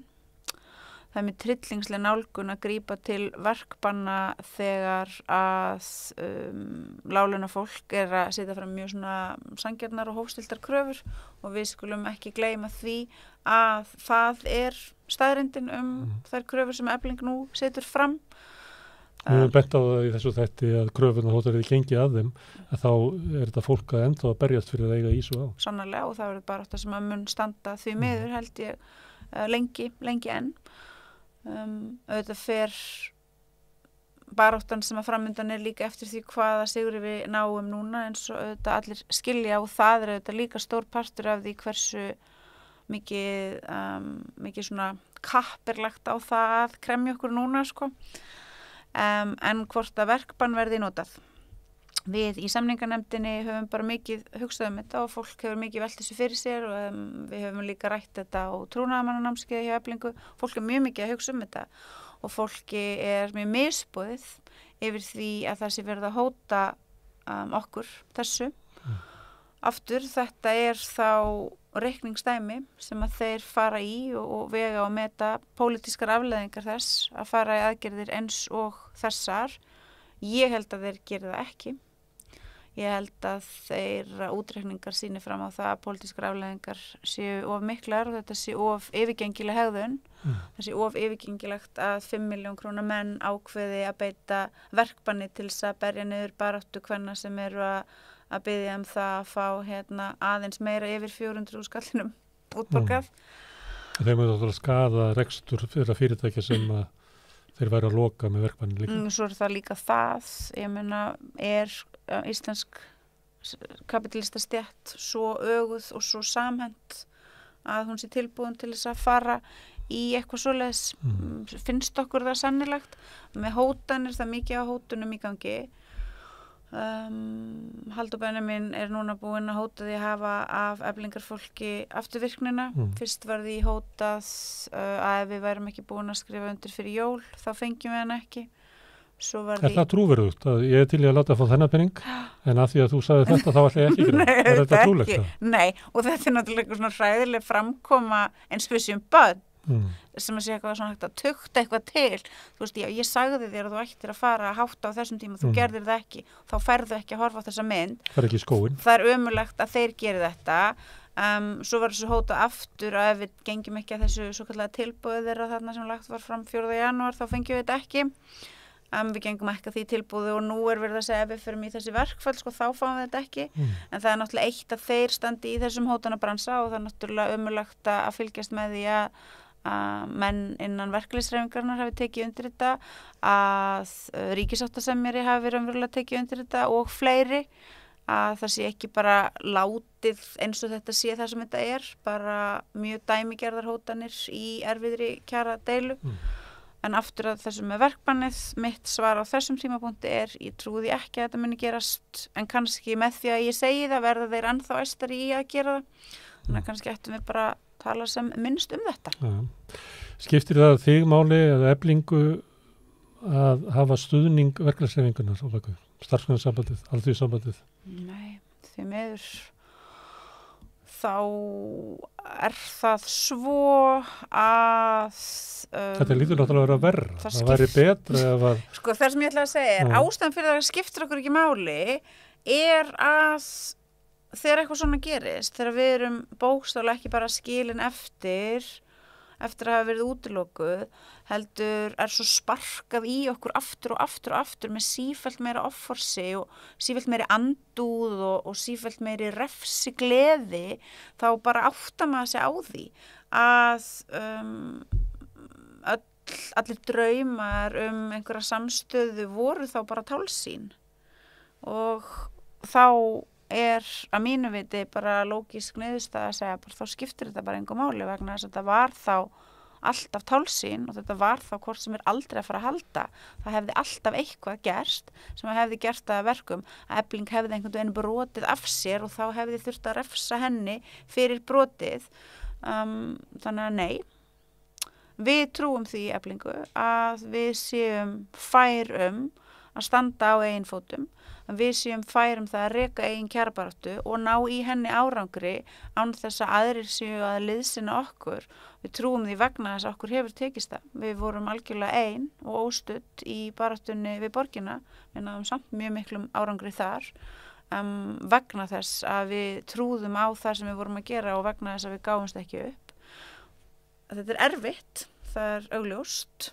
Og þetta náttúrulega kannski fyrst og síðast erfitt vegna þeirra árása sem að við höfum orðið fyrir ef að menn hefðu bara getað dregið andan djúpt og haldið sér til hlés og leyft þá þessari baráttu sem að nú í gangi að spilast út. Það hefði auðvitað verið öðruvísi en því miður þá voru menn ekki færir að sýna slíka stillingu. Svo og Efling voru gagnrýnd af starfsgreinasambandinu fyrir að vera að skipta ykkur af þeirra samningum. Finnst þér að starfsgreinasambandið sé að skipta sér af ykkar samning? Sko þetta náttúrulega bara eðlis ólíkt þar sem að þarna á sér stað. Þegar Efling kemur fram með sína gagnrýni þá það vegna þess að þarna verið að hraða þessu samningsferli með mjög óeðlilegum hætti menn eru búin að fallast á það að gera skammtímasamning án þess að það liggi fyrir neinar góðar röksemdir fyrir því, menn eru búin að fallast á það að taka þegar umsamin hagvaxtarauka setja inn í launaliðin, menn eru að fallast á það að semja allt og lágar hækkanir, menn eru að fallast á það eins og ég held að þið hafi hér verið að ræða stuttlega áðan að láta verka og láglaunafólk taka ábyrgðina á því að keyra niður verðbólguna á meðan að auðstéttin, á meðan að pólitísk forréttindastétt sogar til sín öll verðmætin í samfélaginu, okkar gagnrýni hún byggir á þessu. Sem ekki bendir til að ganga eftir því að verðbólgan er ekkert að hægja á sér. Nei, auðvitað er það þannig. Það er bara húsnæðismarkaður sem er ekki eftir, allt annað er. Ef þú gefur ríka fólkinu meira pening, þá náttúrulega bara eyðir það þeim pening. Þannig að okkar gagnrýni, hún var málefnaleg, hún var vissulega hörð, en það var vegna þess að sú stund sem að þarna rann upp og svo atburðarás sem að þarna átti sér stað átti skilið harða gagnrýni. Þegar að við svo höldum áfram og erum í okkar baráttu og þurfum svo að þola einmitt eins og ég var að segja bara endurteknar og harðnandi árásir sem að snúast að engu leyti málefnið en að öllu leyti persónur að ráðist að taktík, en að ráðist að Stefáni Ólafssyni aftur og aftur hann gerður í orðum forystusveitar starfsmannasambandsins af einhverjum ómerking vegna þess að hann dirfist að standa með, analysera, leggja fram gögn sem að sýna fram á okkar málflutningur stendur á styrkum fótum. Ömurlegt að verða vitni að þessu. Þetta fáum úr fræðarsamfélaginu sem hafa staðið eða verið að greina stöðu láglaunafólks. Þetta er náttúrulega skammarlegt en á þessum tímapunkti þá held ég að menn bara kunna ekkert að skammast sín, þannig að hvað ég að segja meira þetta. Eflingar fólk kemur til mín okkur með einasta degi og segir, þú veist, hvernig getur við sagt okkur starfsmannasambandinu? Ég er ekki að grínast, sko. Það er verið að reyna að halda því fram að það sé alltaf eitthvað fólk að ringja út alla treysu sem vilja segja sér eflingu. Það er ekki svo. Yfir þennan tíma sem að nú er liðin þá hafa allt í allt, og nú er ég hér bara að leyfa ykkur því að gæjast inn í statistík innan úr félaginu, allt í allt hafa 18 félagsmenn hringt til þess að spyrja hvort það sé hægt að segja svo félaginu og hafa bara sætt sig við þau svör sem að gefa niður, nei, bara samkvæmt lögum félagsins er það ekki hægt meðan að kjaratölu stendur. Og svo tók ég það að mér í samstarfi við aðra starfsmenn að svara þeim póstum sem að höfðu komið, sem að voru ekki bara með svona einföldum spurningum. Þú veist, ef ég fer í verkfall fæ ég þá peninga frá ykkur. Þetta voru 9 póstar sem ég svaraði og við mörgum þeirra fekk ég svar tilbaka, bara takk hérlega fyrir að svara og takk fyrir að útskýra, nú skil ég þetta betur. Aftur á móti er það svo að starfsgreinasambandið sem að fæstir eflingarfélagar raunverulega vissu hvað var áður hefur nú náð að gera sjálft sig svo umdeilt í augum mjög margra eflingarfélaga að þetta er spurning sem ég fæ bara mjög oft. Það býður líklega niðurstöðu verkfallsins hver verður svona framtíðarstaða eflingarinn í verkfallshreyfingunni. Sannarlega. Og það í sögunni er allt til. Það er náttúrulega samningsrétturinn er hjá fólki og mörg dæmi að einstök félög hafi náð fram mestum árangrinum. Hann er ekki alltaf náðs fram í sameinaðri kjarabaráttu. En að því að við erum á þessum tímapunkti, það er að koma verkfall og þá eru alltaf spurningana hvað ef? Hvað ef starfsfólkið á Íslandshótelum hafnar verkfalli? Hver er þá staða þín? Þá er staða mín auðvitað Þú ert leiðtogi sem hefur leitt fólk eitthvað þar sem vill ekki fara. Ef að það gerist, þá þarf samninganefnd Eflingar að koma saman og hugleiða þá stöðu og sem að við munum gera. Við auðvitað höfum í gegnum alla okkar fundi og alla okkar vinnu, eins og ég var að segja náðan, velt upp ótrúlega mörgu. Það er margt sem að við höfum hugsað og rætt við munum þá bara halda því áfram. Þannig að þetta er ekki svona úrslita?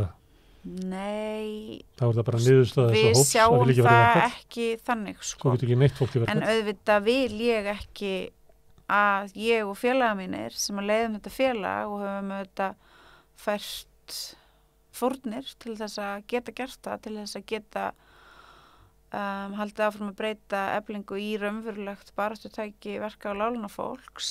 Þetta viljum við ekki bíða ósigur í pólitískri baráttu.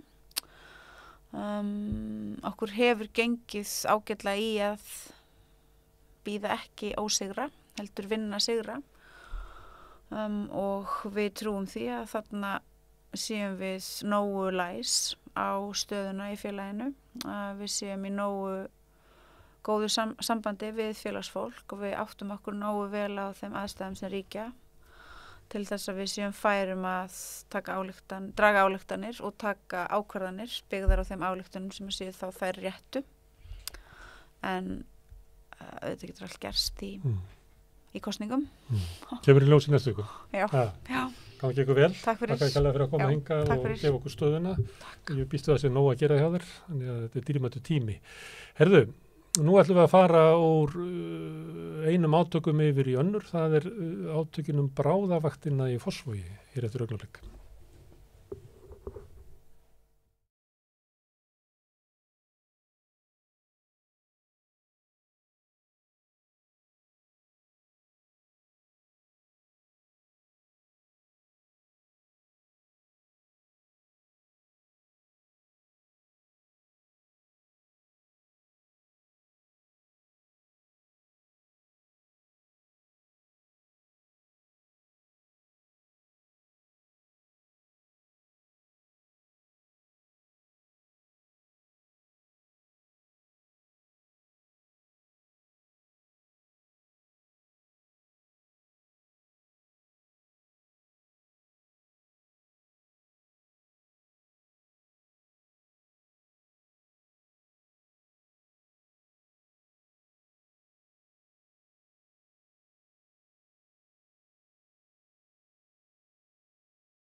Herðu, það bráðadeildin í Fossvogi.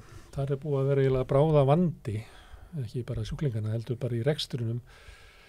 Ég segi ekki svo lengi sem elstu menn muna, en þau sem hafa verið að tala þetta mál finna oft hjá sjálfum sér kannski maður bara að framleggja ástandið með því að vera að lýsa því að við höfum búin að lýsa því svo lengi og ekkert breytist að við höfum kannski bara að venja stjórnvöld við því að gera ekki neitt. Eggert Eyjólfsson, bráðalæknir, hann sagði upp daginn og sagði þetta ekki geta unnið þarna lengur og hann hingað komin, verður velkomin. Takk fyrir að bjóða mér. Já, af hverju sagður upp? Sko aðstæðurnar sem að bæði sjúklingum, sérstaklega sjúklingum og starfsfólki eru boðnar upp á Landspítalanum og það kannski sérstaklega á bráðamóttökunni eru bara orðnar of slæmar og ég bara gat ekki unnið lengur við þessar aðstæður. Getur þú lýst því betur fyrir mér sem að kem sjaldan á bráðaþina? Hvernig lýsir þetta sér? Þetta lýsir sér þannig að þegar þú gengur inn á deildina að þá ekki nánast valla pláss að ganga inn á deildina vegna þess að það fólk út allt. Og það fólk sem bráðveikt, margt aldrað fólk sem bara á miklu betra skilið heldur en að liggja út á gangi umkomulaust nánast. Og það svona kannski helsta birtingamyndin. Síðan En á hverju liggur það út á gangi? Vegna þess að sjúkrahúsið getur ekki sinnt skildum sínum í því að taka við þeim sem eru lasnir. Þannig að þið, ef maður orðað eru búin að afgreiða fólkið, að gera það sem þið geti gert og fólki liggur áfram inn á bráðadeildinni. Já, og sko, segjum bara ef að þú fengir lungnabólgu og þyrftir að leggjast inn á sjúkrahúsið, þá svona bara maður eins og þú þarft að bíða að meðaltali 26 klukkustundir á bráðamóttöku til þess að leggjast inn. Já, mann eftir því meðan að pabbi var á lífi, þá fór ég stundum með hann og það voru svona dagar. Já. Þar sem að við vorum með honum inn á bráðadeildinni 1,5 sólarhring. Já. Það bara orðið allt og algengt sko. Og tímar sko, 26 klukkutímar meðaltíminn sem gefur, þannig að það gefur það augljóst að það margt fólk sem býður miklu lengur en það. Sko, yfir 100 klukkustundir hef ég séð oft. Og þá að bíða eftir því að komist inn á deildir. Og þessi bið líka veldur því að sjúklingar sem að, þú veist, sem að annar borð gætu kannski útskrifast á 2-3 dögum, þeir rugglast. Vegna þess að þeir eru fastir í gluggalausu rými, það sem hávaði mikill umgangur, eins og bara á bráðamóttökum. Og það tekur 4-5 daga að afrugla fólk, svo það geti farið heim. Þannig að sjúkrahúslega sem að kannski hefði átt að vera 2-3 dagar, allt í orðin vika. Og þetta bara vindur upp á sig. Já. Þú sem læknir, og þú vilt náttúrulega hjálpa fólki, aðstæðan þannig að þú getur það ekki, að því að finnist að þú sért eiginlega brjóta gegn því sem að þú ættir að vera að gera þarna? Sko, ég held að þegar aðstæður eru svona til lengri tíma, að þá versna vinnubrögð manns, vegna þess að maður getur ekki unnið á þann hátt sem að mann kennt að stunda fæið. Bara svona sem dæmi, ef þér illt í hnénu, þá þarf ég að fá að sjá hnéð til þess þarf að fara úr buxunum. Og það erfitt að biðja hvert sem að fara úr buxunum út á gangi fyrir framan 10 manns. Hvað þá að spyrja fólk veist, hvernig gengur að hafa hæðir eða veist, bara alls konar svona hluti sem mikilvægt fyrir mig sem læknavita kannski eitthvað sem að þú treystir þér bara ekki til þess að ljóstra upp fyrir framan Jón og Gunnu hérna í næsta rúmi, sko. Þannig þetta orðið svona eitthvað svona drive-through útgáfa af lækningum. Ekki kannski alveg svo slæmt. Nei, en sko, já, því miður að þá sko vinnubrögðin, þau litast af aðstæðunum. Og maður farin að vinna, ég fann það allavega á sjálfu mér, að maður farin að sætta sig við að geta ekki sinnt starfinu á þann hátt sem að maður var þjálfaður til. Og það ekki bara sko veldur því að manni líður sjálfumilla, heldur veldur að því að maður getur ekki greint sjúklingin eða skoðan á nægilega gaumgæfilegan hátt. Ástandið svona út af vanfjármögnun.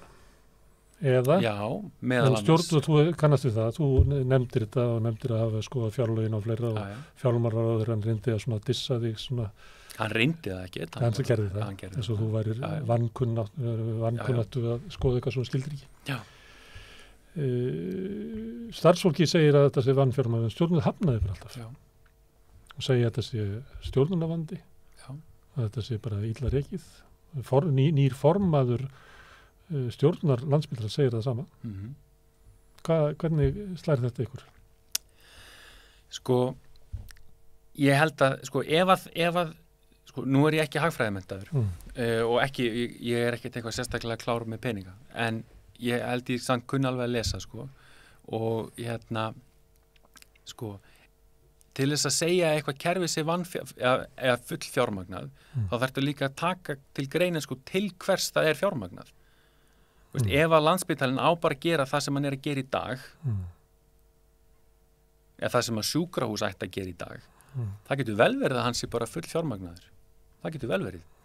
Hins vegar Landspítalinn bara að sinna alls konar hlutverkum sem hann ætti ekkert að vera að sinna. Eins og til dæmis að vera eitt stærsta hjúkrunarheimili á landinu, að vera með bráðamóttöku sem stærsta legudeild á landinu. Landspítalinn farin að sinna alls konar skimunar hlutverkum, eins og það var færðar sko skimanir fyrir að skoða sýni fyrir leghálskrabbameinum og annað komið inn, brjóstamyndatökur komið inn á Landspítalann. Í mínum huga og auk þess að þá Landspítalinn líka fjórðungssjúkrahús fyrir Reykjavíkur svæðið eða höfuðborgarsvæðið. Og þú vilt meina að þetta sé ástand sem ekki út af einhverju svona stjórnunarvandi innan lands, þetta bara stjórnun á heilbrigðiskerfinu sem hefur varpað yfir á Landspítalann verkefnum sem eru vel að eyðileggja hann til þess að sinna þeim verkefnum sem hann ætti að gera og engin annar getur gert. Akkurat, að hluta til sko. Ég held hins vegar að stjórnun innan Landspítalans hefur verið mjög ábótavant lengi. Ég hins vegar sé mjög jákvæð merki með nýrri framkvæmdastjórn og sérstaklega forstjóra. Þú leggur áherslu á framkvæmdastjórn svo fólk rugli ekki saman við stjórn Landspítalans? Já, ég held að það sé bara engin reynsla komin á stjórn Landspítalans og mér finnst athyglisvert að stjórnarformaðurinn sem er forstjóri eins stærsta sjúkrahúss í Svíþjóð hætti á Landspítalanum fyrir 9 árum síðan, ég held að vera 2013, vegna þess að sjúkrahúsið var vanfjármagnað. Og ég hef ekki séð að það hafi orðið einhver verið gerður einhver skonar gangskur í fjármögnun sjúkrahúsins eða heilbrigðiskerfisins síðan þá. Nei, allra síst ef við tökum til fjölgu þjóðarinnar eða fjölgu ferðamanna og annað slíkt. Já, bara öldrun þjóðarinnar eða kostnaður við nýjar aðgerðir, ný lyf. Heilbrigðisþjónusta kostar pening og hún er rosalega dýr. En framleiðnin er líka ansi mikil.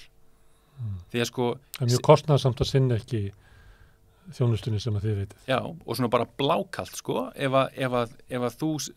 maður fengi lungnabólgu og maður er ekki lagður inn, heldur bara deyr úr lungnabólgunni og ímyndum okkur að það sé bara einhver 50 maður, hann á 20-25 ár eftir sem skattgreiðandi og það eru tapaðar tekjur fyrir ríkið. Bara það, Það kostar að halda fólki í heilsu. Fyrir utan þjáningar og fleira og fólki sem er biðlistum og fólk sem að kannski veigra sér við að sækja hjálpa því að það gengur ekki. Svo náttúrulega annars þar en Landspítalann og þá er eins og heilsugæslukerfið sé að bresta. Maður heyrir sífellt fleiri reyking að tala það að sé bara erfitt að fara að fá tíma bara að lækna yfirleitt. Já, ég meina tengdamóðir mín er mjög heppin að vera með heimilislækni og en ég veit að biðin eftir hennarlækni er rúmar 4 vikur. Sem er óeðlilegt. Já, algjörlega. Því að ef að þú þarft að fara til læknis og færð ekki að fara fyrir en eftir, ef það er eitthvað að og þú ringir og ég þarf að hitta lækni, þá er þér annarkvort batnað eða þú ert bara, þú veist, komin 6 fet undir, ef þú hittir engan á 4 vikum. Ég man ekki hvort ég hef sagt þetta eins og flutti ég til Danmerkur og þá fær maður að fá kennitölu eða til þess að geta verið skattborgari og það sem að ég var að sækja það að þá var mér útlutaður heimilislækni á sama tíma. Akkurat. Og ég hugsaði, sniðugt að þetta er svona vinnuspartnaður. Svo hugsaði ekki meira það. En 3 dögum seinna þá hringdi læknirinn í mig og spurði hvort ég var ekki til að koma til sín í læknisskólann. Og ég segi, það er nú ekkert að mér. Það er ekki fyrir þig, það er fyrir mig því að þú er sjúklingurinn minn. Ég þarf að vita hvað ástand er á þér. Þannig að mér fannst þetta svo stórkostlegt að ég fór og hitt hana. En þetta er svona dæmi heilbrigðiskerfi sem að mín litlu kynni virka bara á einhverju allt öðru leveli heldur en hérna á Íslandi. Já. Og þessi prímergeiri, það er að segja heilsugæslan, hefur liðið mikinn skort, sérstaklega hvað var það endurnýjun á heimilislæknum. Og það er náttúrulega verið að vinna í því að styrkja þennan hóp. Metfjöldi sérnámslækna í heimilislækningum sem er frábært. Þeir munu samt hins vegar ekki geta haldið í við alla þá sem er að hætta. Og það er stórt rautt flagg. Að mennta heimilislækni í dag tekur 5 ár. Og það er eftir að viðkomandi búin að vera í læknadeild í 6 ár og taka kandidatsár í heilt ár. Þannig að það eru 7 + 5 ár. Þetta tekur tíma, og þegar ég byrjaði læknisfræði 2002, að þá var verið að tala um þetta, þá var að tala um að nú væri nú að nálgast að stórir árgangar lækna væru að fara að hyggja því að setjast í helgan stein og menn þyrfti nú að fara að gera eitthvað í þessu og síðan hefur ekki mikið gerst. Auðvitað hefur verið lyft grettistæki í þessu þjálfunarprógrami heimilislækna. En það er bara gert of seint. Þannig að við erum að sigla inn í erfiða tíma og verður mönnun heimilislækna. Og bara mönnun allra, tala ekki hjúkrunarfræðinga og sjúkraliða. Við tölum aftur spítalann og fjármögnun. Ég sá eitthvað staðar, ég held að við Willum sem hafi sagt að það hafi verið 100% nýting á leguplássum í Landspítalanum. Og ég man eftir því að þegar COVID kom og þegar áföllin kom á Norður Ítalíu og Spáni og víðar að þá heyrði maður svona umræðu það að fólk hefði rekið þetta vitlaust þangað til. Það er ekki hægt að reka spítala eins og flugfélag þar sem er stemt að 100% nýtingu. Akkurat. Líklega ættum við að stefna, það var svona deilt um það, einhverju sögðu 76%, það er 84%, eitthvað starf því bíli. væri hægt að horfa á þannig að ef að spítalinn full fjármagnað með við stöðuna núna, að þá getum við eiginlega séð fyrir okkur að við þurfum að fjármagna sem að einhverju slíku næmi, að það væri eiginlega kannski 20% of mikið álag á spítalanum. Þannig að við þurfum að auka framlög til Landspítalans ekki 5 milljarða þarna eða 2 milljarða þarna, heldur bara 20-30%. En hver á að móta þá stefnu? Ég spyr stundum, koma stundum til mín formenn í læknafélögum og eitthvað fleira og í sjúkraliðafélagin og eitthvað fleira og ég spyr hver á að móta stefnunni í heilbrigðismálum? Því að sömuleitt það þannig að McKinsey eða eitthvað svoleiðis ráðgjafafyrirtæki hafa svona nýfrjálshyggju ráðgjafafyrirtæki hafa lagt línurnar sem að heilbrigðisráðuneytið rekur. Hvar er valkosturinn á móti? Þetta er mjög góð spurning. Ég held að McKinsey gefur stannilega ágæta einsýn í því að hvernig kerfið er og hvernig það virkar og hvað má betur fara og erum við að eyða á miklu púðri hér eða þar en ég held að sé eins og algjörlega rétt hjá þér að við eigum ekki að miða við að reka spítala eins og flugfélag það er ekki gott. Það er miklu næra miða við 80-85%. Ég hins vegar ég held að lækna félagið eða þess að fagfélög heilbrigðis starfsfólks ættu að vera leiðandi í því að móta svona stefnu eða vera ráðgefandi til stjórnvalda við mótun svona stefnu. Það er ekki þannig. Það virðist ekki vera að leita til þessara félaga. Nei. Allavega hefur ekki verið hingað til, svo ég veit til allavega. Sem svolítið skrítið að fólki sem vinnur inn í kerfinu takk ekki þátt í að móta. Já, og ég held að vissu leyti megi skýra það með því að það er mannfæð innan kerfisins og menn sitja ekki auðum höndum menn eru á fullu allan tíman, allan daginn, alla daga vikunar, alla daga ársins við að sinna sjúklingum og það gefst þess vegna mjög lítill tími fyrir gæðastörf eins og nú tala mikið hnignun rannsóknar verkefna og annað á Landspítalanum og það gefst minni tími til þess. Það gefst minni tími til þess að reyna að finna lausnir á vandamálum sem að steðja kerfinu svona kerfislægt. Menn eru bara allan daginn að bjarga sér frá falli. Já, menn eru bara slökkva elda og hafa verið síðan fyrir hrun. Það er alltaf að tala að hér var hrun en ógöngur heilbrigðiskerfisins hefjast örugglega 1,5 áratug áður. Bara þegar nýfrjálshyggjan nær landi og Íslandi. Já, ég meina, það gæti verið Við náttúrulega við sameinuðum sjúkrahúsin í Reykjavík út af hagræðingasjónum. Já, akkurat og þá átti að náttúrulega byrja að spara peninga. Menn voru að byrja að spara peninga áður og ég man þegar ég byrjaði þarna, ég læriði læknisfræði út í Ungverjalandi og það kom ráðunautur frá heilbrigðisráðuneytinu til þess að hvetja okkur til þess að íhuga og koma tilbaka til Íslands að starfa og þegar við kæmum þarna byrjuði læknadeild þegar við kemum tilbaka 2008-2009 þá er þið nú sannarlega búið að reisa hér nýtt sjúkrahús. Hér sitjum við 21 ári síðar og það er búið að taka skóflustunguna og það er búið að steypa upp. Já, eitthvað af þessu allavega. Þetta er fínasta viðbygging Þegar skóflustunga var tekin þá var talað að ekki bara meðferðarkjarnin heldur líka eitthvað háskólabygging og eitthvað fleiri bygginga verið tilbúin á 2024 sem næsta ári.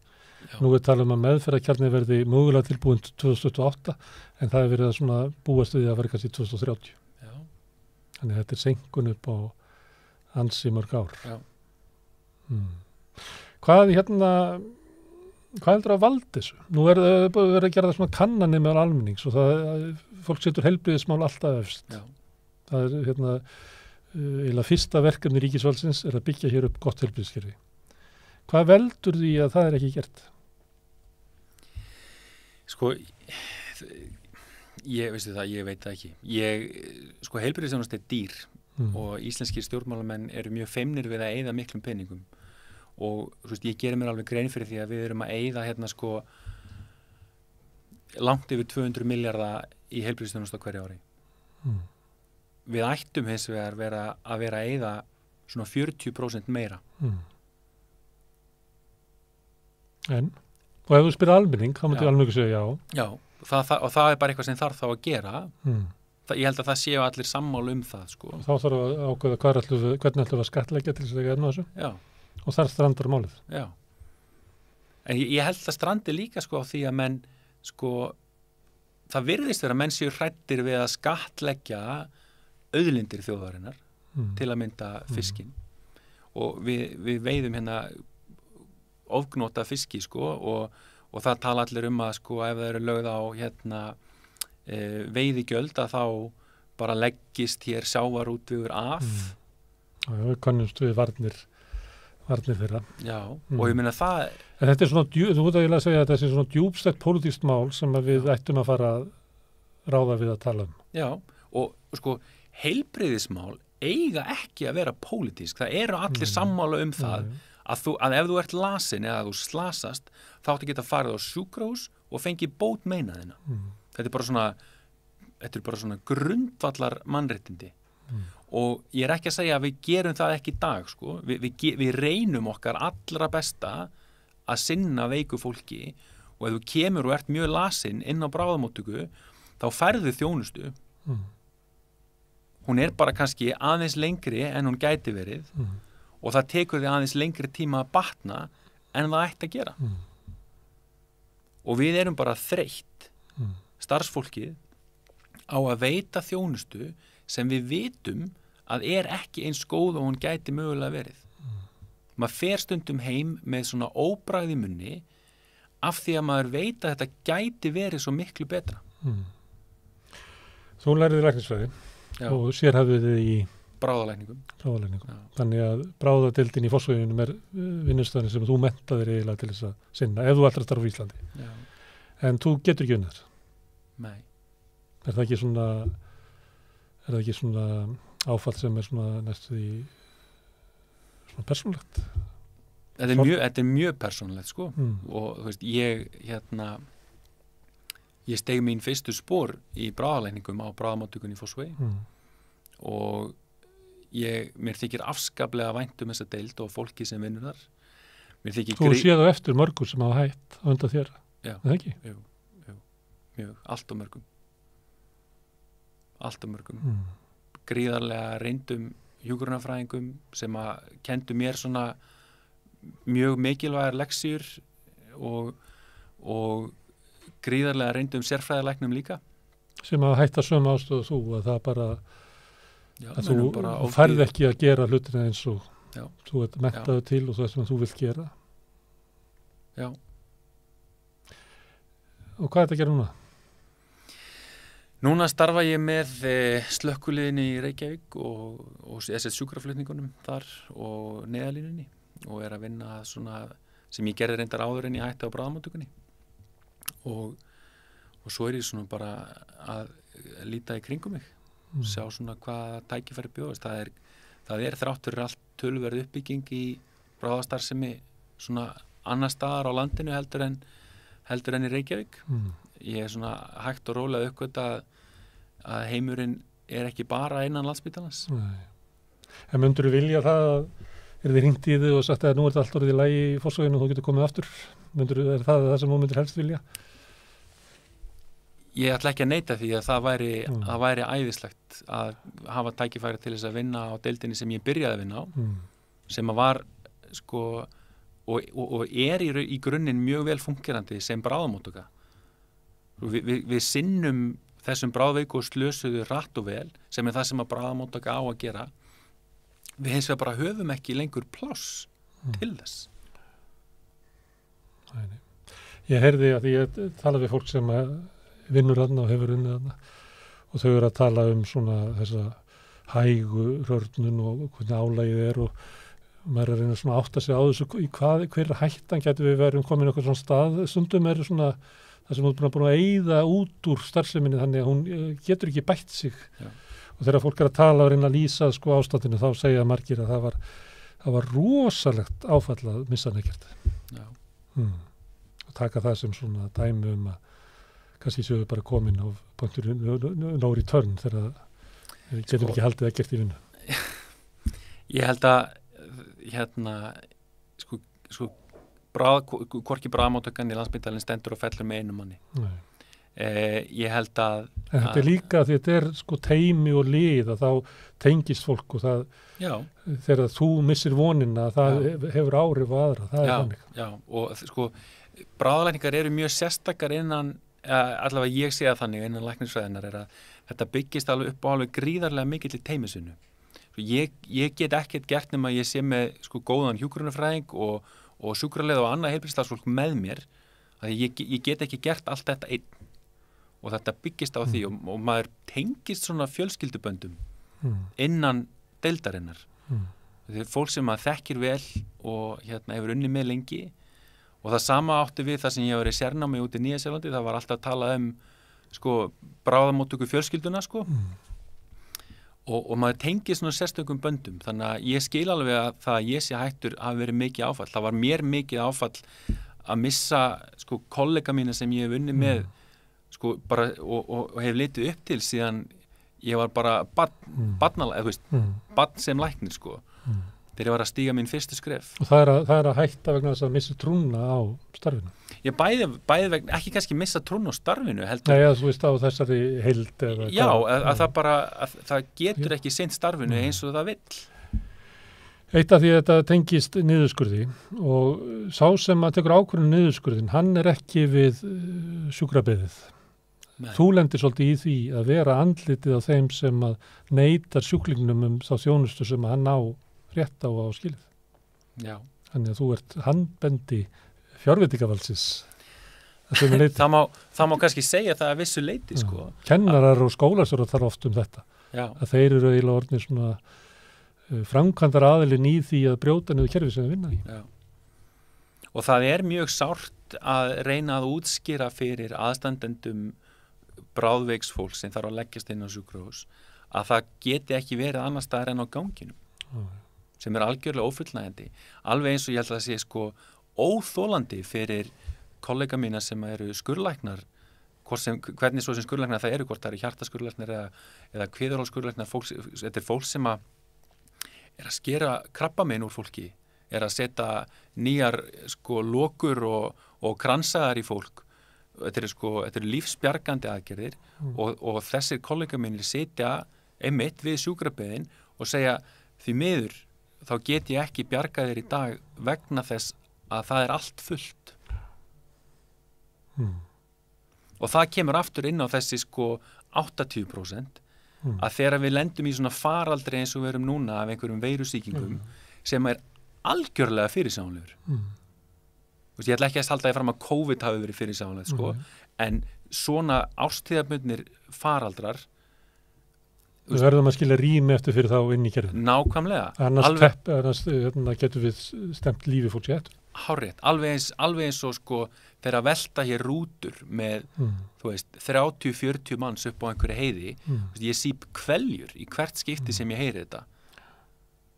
Maður sér stundum sko, að ég hef nú ennþá aðgangað að skjáborðinu sem maður hefur svona yfirliti við þá sjúklingar sem eru á bráðamóttökunni og maður sér, já, það eru núna 30 manns að bíða og það eru 70 manns á deildinni. Og hvar ætlar að setja þessa 30 sem að ultu í rútunni einhvers staðar, þú veist, á Þingvöllum. Og sendur bara 30 heim sem að fá ekki þjónustu. Já, það náttúrulega eru til áætlanir innan sjúkrahússins sem að segja það, þú verður bara að rýma. Þú veist, það er sem ég var að nefna að þið lendið í því. Já. Að vera vöndur fjárveitingavaldsins með því að segja það er eitt sem er meira slasaður heldur en þú eða eitt sem er meira veikur en þú þess vegna áttu að fara heim þó að þú ættir náttúrulega að vera hér. Já. Og sjáðu bara, nú ætlum ég bara að nefna dæma því að ég starfaði á bráðamóttökunni í Christchurch og þar var og þó ég sé nú mjög fegin að hafa ekki verið að vinna þegar þessi hryðjuverka árás var gerð að þá komu 51 einstaklingur sem hafi verið skotinn. Það var enginn þeirra lengur en 30 mínútur á bráðamóttökunni. Enginn. Bráðamóttökunni var full þegar árásin átti sér stað, sko. Hún var rýmt, þeir sem þurfti að leggjast inn, lögðust inn, þeir sem gáttu að fara heim, fóru heim. Allir þeir sem voru skotnir, lögðust inn. Enginn lengur en 30 mínútur á deildinni. Þetta er merki gott heilbrigðiskerfi. Þú trættur að það væri rútuslys hér með 30-40 sjúklingum að ástandir ekki svona gott á bráðadeildinni. Nei, alls ekki. Og sko, ég er ekki að reyna að halda því fram að sko, það gætu öll kerfi höndla þetta, ég held að þetta sé algjörlega einstætt að þeir eru svo vanir eftir þessa jarðskjálfta og aðra náttúruhamfarir sem var orðið þarna að gera þetta. Sko, svona atburður, sko, ef það veltur rúta, mér er alveg saman hvar í heiminum, með 30 manns og þeir eru allir slasar og koma allir á sömu bráðamóttúna, það er öllum ofviða. En maður vinnur úr þessu sko. Við erum bara alltaf í þessu ástandi. Við erum alltaf með 30 manna rútu að slösuðu fólki inn á deildinni, en það koma samt alltaf... Og líka 40 sem losna ekki út af henni. Já, og svo erum við sko, og við fáum alltaf 100-120 manns á hverjum degi sem þarf líka sinna sko. Þetta er svolítið svona... Þetta er ómögulegt reikningsdæmi og þegar fjármálaráðherra segir sko að kerfið sé full fjármagnað eins og myndist á án sko, þá getur vel verið að það sé fjármagnað upp að því marki sem að sem að er þá væntanlega eins og það er í dag sko. Þjóðin vill ekki hafa þetta Þjóðin vill ekki hafa þetta svona. Sjúklingarnir vill ekki hafa þetta svona. Fólki sem vinnur þetta vill ekki hafa þetta svona. Nei, og til þess að fá fólk til þess að vinna sem myndi leysa mikið af þessum vandamálum, þá þarf það að borga í hærri laun. Það kostar pening. Og það er það sem að hæstvirtur fjármálaráðherra virðist bara ekki gera sér grein fyrir. Hann er búinn að láta dæma kjör á hjúkrunarfræðinga í tvígang. Hann hefur ekki tekið það semja á hjúkrunarfræðinga. Nei. Og það eru, ég menn ekki hvernig það var síðast gerður samningu við þær. 2015. Það verða 8 ár í ár. Er það gert? Hérna, þakka fyrir að koma. Takk fyrir að koma. Kannski fæ ég þig aftur til þess að ræða heilbrigðiskerfið því þetta er eitt af allra stærstu málum þjóðarinnar. Bara sjálfsagt. Bæði af því að hversu mikið vandamál þetta er. Þetta er líka eitthvað merki það að það er eitthvað í samfélaginu okkar sem gengur ekki saman. Það sem er ríkur þjóðavilji sem næri einhvern veginn ekki fram. Já, akkurat. Kæra þakkir. Herðu, nú snúðum við okkur af öðru vandamáli. Það er leigumarkaðurinn. Þar þjáist fólk. Guðmundur Hrafn Arngrímsson formaður Neytendasamtakanna eftir augnablik.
Herðu, ég var að tala við Sólveigu Önnu hérna áðan, formann Eflingar og Eflingar á leiðinni í verkfall.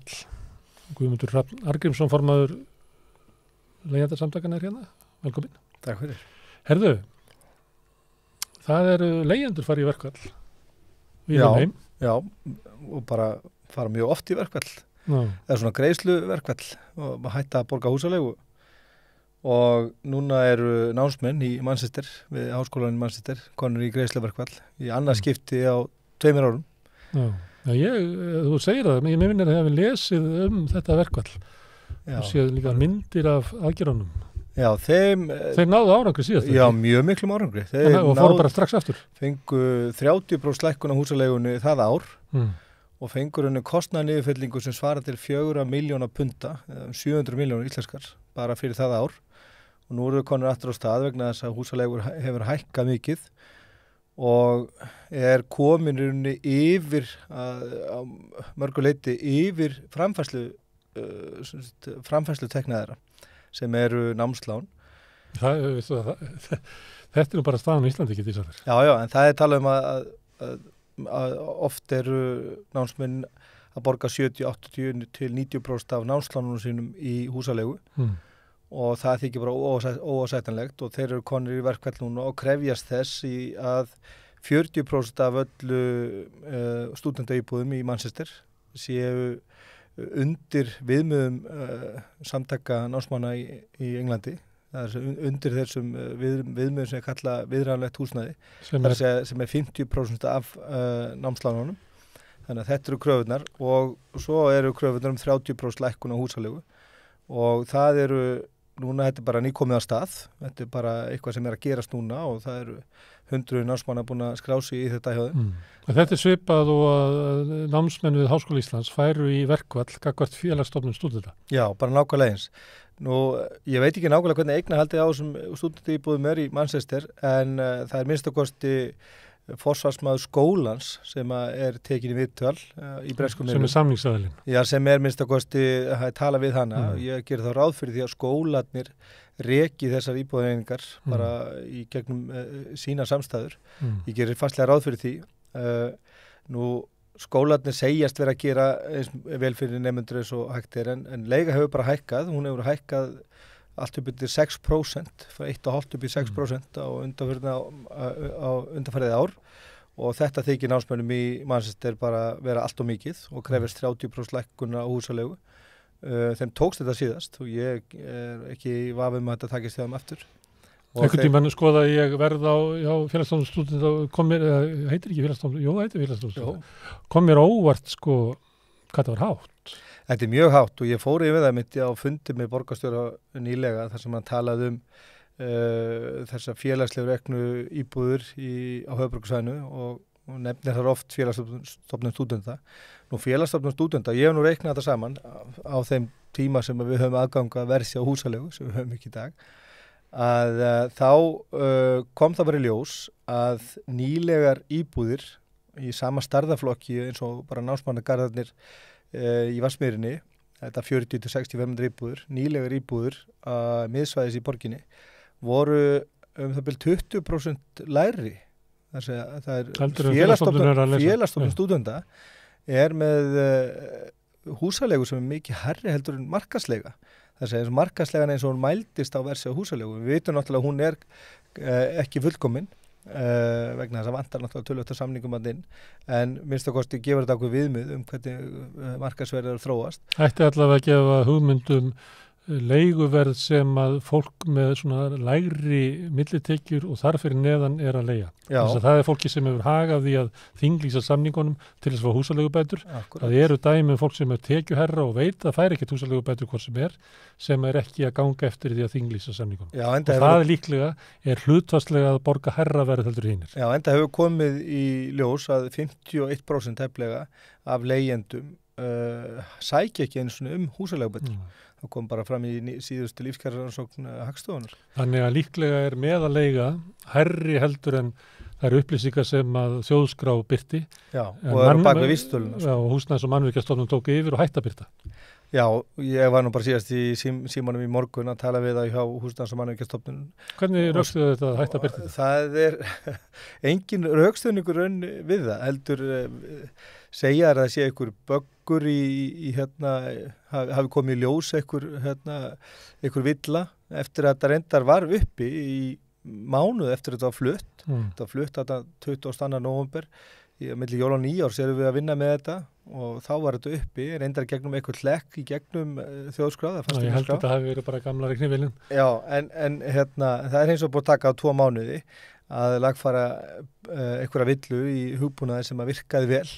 Þannig að ég hef nú bara ekki sérstaklega mikla trú að þetta sé einmitt svona. Ég held að þetta sé bara meðvitað ákvörðun að taka þessa versjá af netunum vegna þess að hún hefur verið notuð óspart af hagsmunaaðilum sem að skoða leigumarkaðinn og fylgjast með hreyfingu þar og ég held að Húsnæðismannvirkjastofnun það mín persónulega skoðun að Húsnæðismannvirkjastofnun sé bara með þessu móti að reyna að þreyta þá sem að eru að vinna við það alla daga að skoða hvernig leigumarkaðurinn er að þróast og þetta er eina tæki sem við höfum haft til þess að mæla í rauninni fermetraverð og leiguverð eftir póstnúmerum og sveitarfélögum og sjá hreyfingar og miða þær við þær upplýsingar sem við höfum aðra leigumarkaði. Þeir notuðu þetta þegar þið gáfuð út ykkar eigin viðmunaverð? Já, til dæmis og við hefum verið að nota þetta mikið. Talandi mat á meðalverði leigu, húsaleigu, að þá var kom út núna bara í síðustu viku ný vísitala sem að Húsnæðis- og mannvirkjastofnun gefur út, þannig einhver leiti hafa verið aðferði til þess að veiða upp úr grunnunum. Þeir gaf út vísitölu leiguverðs á höfuðborgarsvæðinu og hún rýkur upp á sama tíma og fasteignamarkaðurinn er flatur. Já, og það er ekki smá tölur sko. Nei. Það er bara 10-11% hækkun. Þetta er 21% verðbólgur hraði. Já, og ég var að lesa þetta í dag og það er á síðustu 3 mánuðum hefur húsaleiga hækkað í kringum 5% sem þýðir yfir 20% ásækun. Þannig að leigjendur lifa í allt öðru verðbólgu umhverfi heldur en aðrir. Já, og vel að merkja, þessi hækkun, þessi ársækkun sem við miðum við síðustu 3 mánuði, ef hún heldur áfram, þá er þetta 10-föld hækkun með það sem er að gerast í Evrópu. Það er á síðasta ári varðum 2% hækkun á húsalegu. Þannig að ef þessi hækkun heldur áfram... Það svo í Evrópu? Já, varðum 2% hækkun á húsalegu á síðasta... Á hvað lögu tíma? Á 1 ári. Það var Á 1 ári? Já. Það hafa íslenski leigjendur bara aldrei séð held ég. Nei, þetta er meðaltalshækkun í Evrópu. Það sé húsalegu, vísitala húsalegu fer úr 116 upp í 118 púnta að þessu ári, sem er það byrjum 2%. En einhvers það lítur að fara að lækka eða? Já, það er náttúrulega sumstaðar er hún að hækka, er húsalega að hækka eins og til dæmis í Amsterdam. Það var verið að gefa út tölur yfir dýrustu borgir í Evrópu og þar er Reykjavík í 3. sæti eftir Lissabon og Amsterdam yfir fermetraverð. En víða er leiga, hún stendur bara í stað. Það er náttúrulega eru reglur í fjölmörgum Evrópuríkjum sem takmarka húsalegu, takmarka hækkun húsalegu, bannana eða þá að lágmarka vísitölutengingar við eitthvað ákveðna prósentölu, allt frá 1, 2 upp í 3%. Þannig að það er verið að hemja þetta bara með því að grípa inn í þetta af stjórnvöldum. Nú hefur fasteignaverð hækkað mikið og þó að sé nú að falla núna, þá hefur það hækkað samhliða á síðast ári. Já, síðust 12 mánuðum hefur fasteignaverð hækkað meira heldur en leiga. Já. Leiga byrjaði, þess að hún taki í haust, þá tekur hún eitthvað svona bara sprett upp og það kann að vera í tengslum við fjölgun ferðamanna. Já. Það kann að vera í tengslum við kulnun kaupmarkaðar. Það séu þess að fleiri sem eru teftir inn á leigumarkaði og komast í út. Til þess að sinna ferðamennum, ferðamenn er náttúrulega við þekkjum það að húsnæðið er tekið í Airbnb og aðra þjónustu við ferðamenn. Já. Síðan með fjölgu ferðamanna þá þarf að flytja inn fólk og kemur hingað til að vinna til að sinna þessu ferðamennum. Það er líka álag á leigumarkaðinn. Og svo er verið að taka á móti flóttafólki, sérstaklega frá Úkraínu og Venezuela í miklu fleiri heldur en það hefur áður. Það er líka álag á leigumarkaðinn. Getur ekki verið að við séum bara að sigla inn í eitthvað ófremdur ástand á leigumarkaði? Jú, ef að þessar tölur 2% hækkun á mánuði, það er rosalega hækkun. Já, það er síðustu 3 mánuði hefur húsalega hækkað 4,9%, það er 5%. Og það er árshækkun upp á 20% sem við höfum ekki séð áður. Þannig að það gefur vísbendingar það.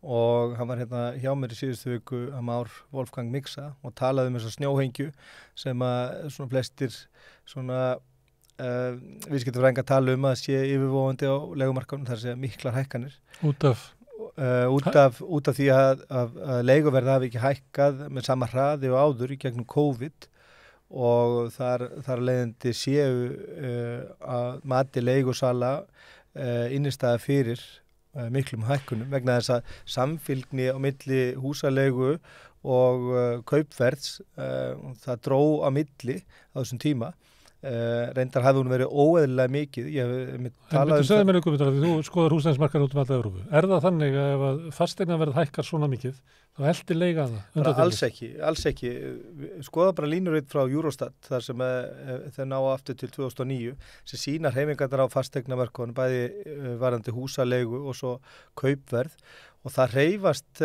þessi markaði bara mjög óskilt leiga í bara svona mjög beinum línulegum vexti með þessum hækkunum svona 2-3% eins og ég talaði í bara nú síðastliðið vor að það búið að vera þetta svona 2-3% hækkun á húsalegu undanfarin áratug í Evrópu á meðan að fasteignaverð hefur á þeim tíma lækkað mikið, það hefur líka rokið upp og það eru miklar hækkanir búin að vera á fasteignamarkaðnum í Evrópu þó að húsalega hún lítur allt öðrum lögmál, hún ekkit hlekkjuð við kaupverði eins og hér vilja meina að þannig þetta vera að það að ríkja ykkur samfylgni á milli kaupverðs og húsalegu en það það bara ekki annar staðar.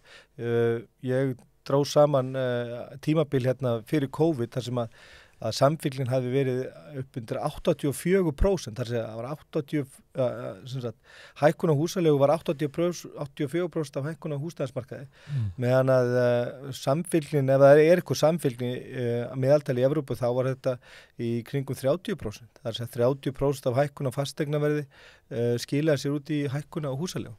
Þannig að það ekki þannig að það yfir eitthvað ríkja þessi samfylgni á milli enda eru leigjendur ekkert þátttakendur í skuldbindingum kaupenda, þeir eru ekkert bundnir þeirra skuldbindingum og ef að svo væri þá hlytu þeir að eiga hlutdeild í hækkunum og húsnæði og þeim ávinningi sem leigusala verða fyrir ef að leigjendur allt í norðin þátttakendur í skuldbindingum kaupenda þannig að með yfirfæra þeirra skuldbindingar ef að leigjendur, það bara alls ekki þannig, það bara vikins hvergi annar staðar.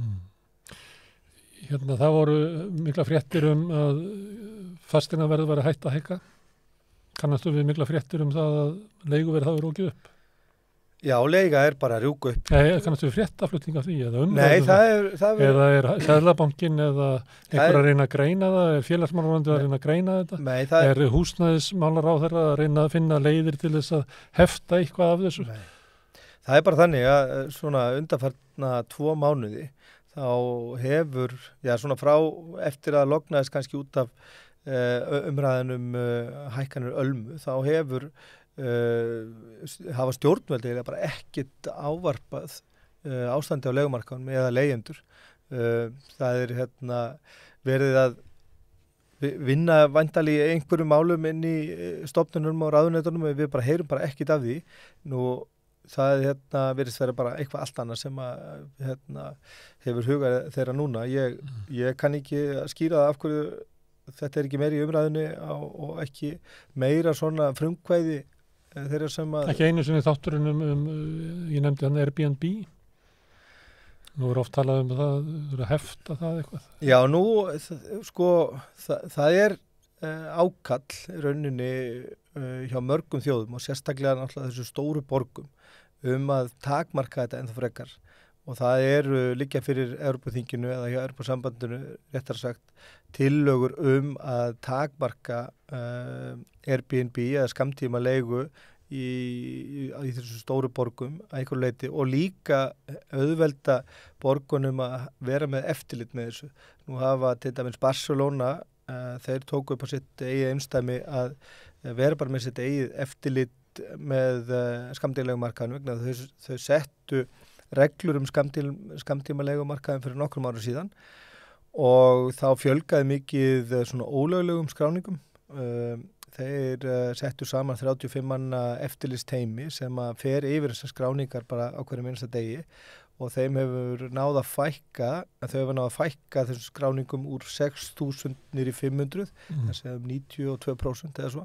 Þannig að, en það liggur fyrir Evrópusambandinu þetta frumvarp, þessi tillaga og það mikil umræða núna í gangi þetta, hvernig megi takmarka skammtímaleigu á íbúðarhúsnæði, en formaður alþjóðasamtaka leigjenda segir að þetta sé raunni svona framhjálaup og þarna sé ekki verið að raunni að ræða hinn eiginlega vanda sem skortur á húsnæði á viðráðanlegu verði. Við vitum allir svo réttilega bentir á að þetta húsnæði sem fer inn á skammtíma leigumarkaði húsnæði sem að öðrum kosti færi undir að hýsa fjölskyldur sem væru þá búandi starfandi á svæðunum en ekki ferðamenn.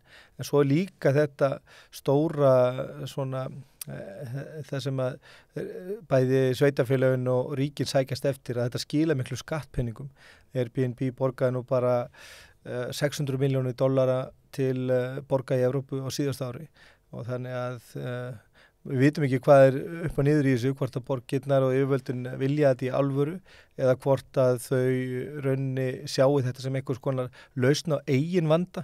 Það að segja að þeim hefur ekki tekist að skaffa nógu mikið af viðráðanlegu húsnæði og viðráðanlegu verði og þar að leiðandi ætlu þau að ráðast inn á skammtímalegu markaðin og draga þaðan íbúðir í staðin fyrir að byggja sjálf. Mér langaði mig að spyrja þig hvað er rök borgarna fyrir að berjast gegn Airbnb. Það einrökin getur verið að þetta valdi þenslu á leigumarkaði. Já, það gerir það. En önnur rökin geta líka verið bara svona, að því nefndi Barcelona sem að hefur borg sem að þjáist út af túrisma að Airbnb íbúður geta eyðilagt hverfi, það sem að hverfur sko nærþjónusta sem að íbúðanir nota, sem að raunverulega búa til svona eftir svona vert umhverfi borga, en í staðinn kemur þjónusta sem einskorðuð við túrista sem frekar leiðingjut, sem bara veitingastað eftir veitingastað og svo Íslandi einhverjar svo kallar lundabúðir. Já, ég var að lesa viðtöl við fólk sem hefur verið að berjast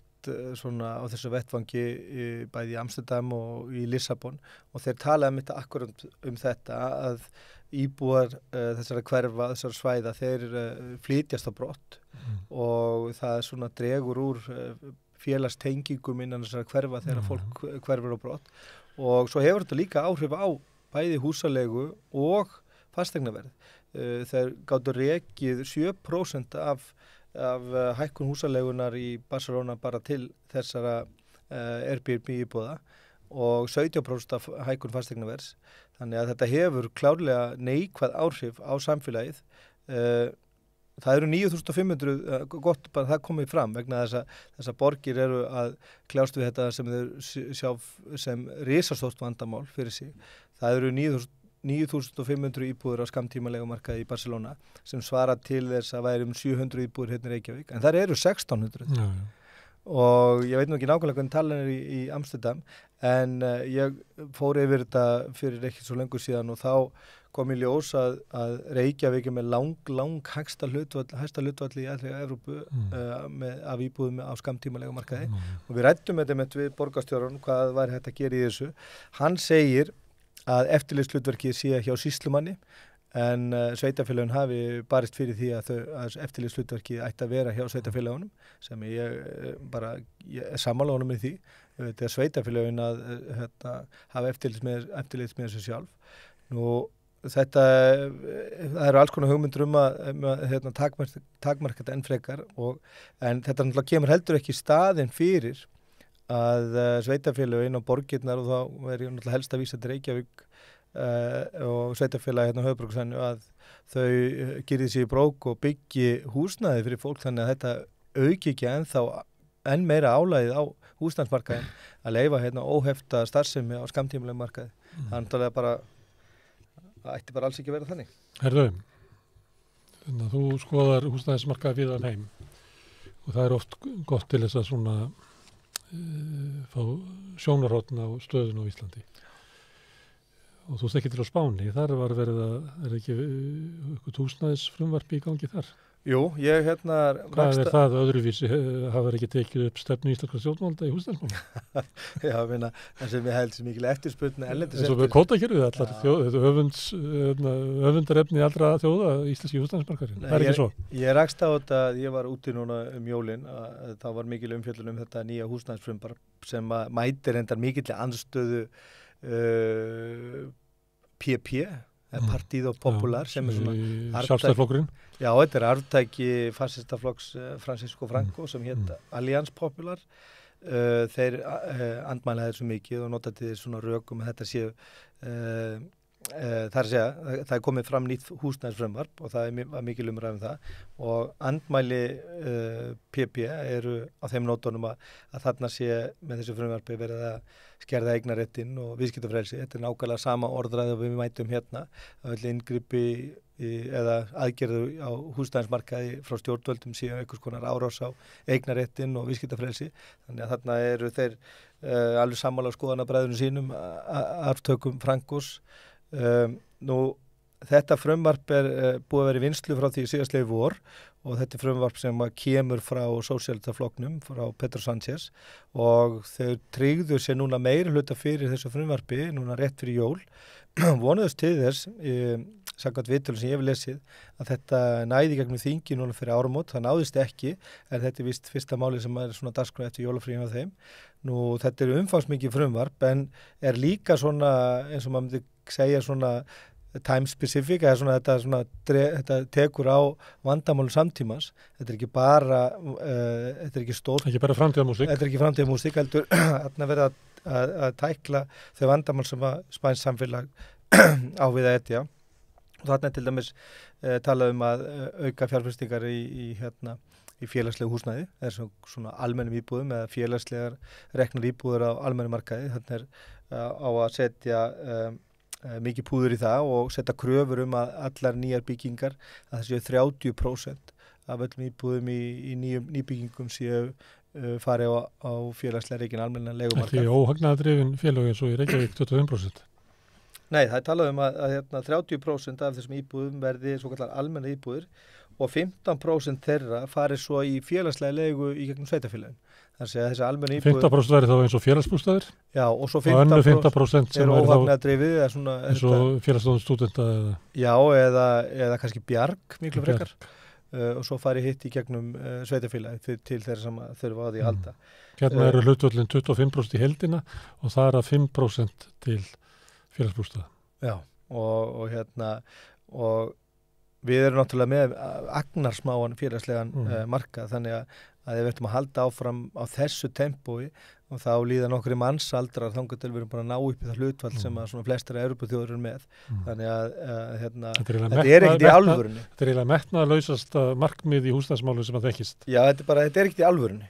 Menn tala þetta að menn eru að byggja fyrsta legi bara allt og lítið.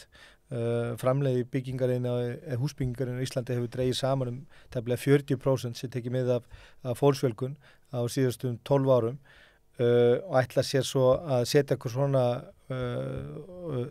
sér svona markmið og segja að það muni laga húsnæðismarkaðinn, það muni ekki gera það eins og segi fyrir eftir einhverja mannsaldra, þannig að menn eru ekki taka á þessu vandamáli sem eru til staða núna.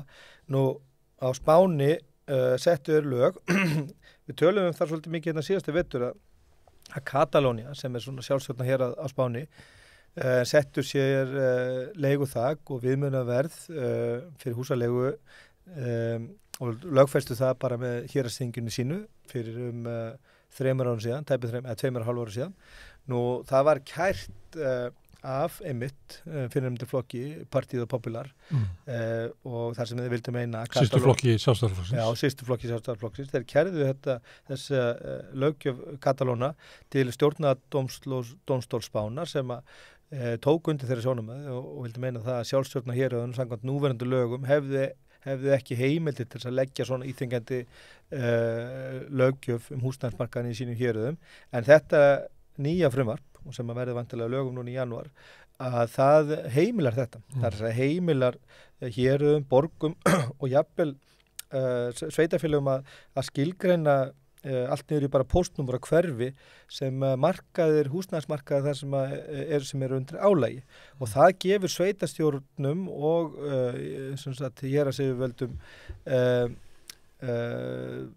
tökka á að gefa þeim tækifæri til þess að leggja ákveðna kvaðir á leigumarkaðinn. Eins og að setja leiguþak. Til dæmis og takmarka hækkanir á húsalegu þar einnig til dæmis heimildi til þess að frysta leigu í 3 ár, þar segja að leigu þakið sem þetta viðmunaverð. Við erum átt okkur á því að þegar við tölum leigu þak að þegar að sett ákveðin viðmunaverð fyrir upphæð á húsaleigu með innbyggum fyrirframgefnum hækkunum sem þá vísitölu tengdar einhverju leyti eða þá ákvarðar á stjórnvöldum. Þetta eiginlega leiguþök. Þó þetta sé ekki leiguþök eins og voru kynnt hérna í seinna stríðinu, það sem að leigu upphæðum að skrifa inn í reglugerðina og breyttist ekkert, að þá eru ekki eins og Heiðar Guðjónsson að tala alltaf leiguþak sem var sett á í Hong Kong. Já, eins og hann var að vísa til og var sett á líka í Bandaríkjum og víðar þessum tíma. Það mun vera þannig að leiguþakið, það mun geta varið leigundur í 3 ár á þessum stöðum þar sem að húsnæðismarkaðir eru undir álagi.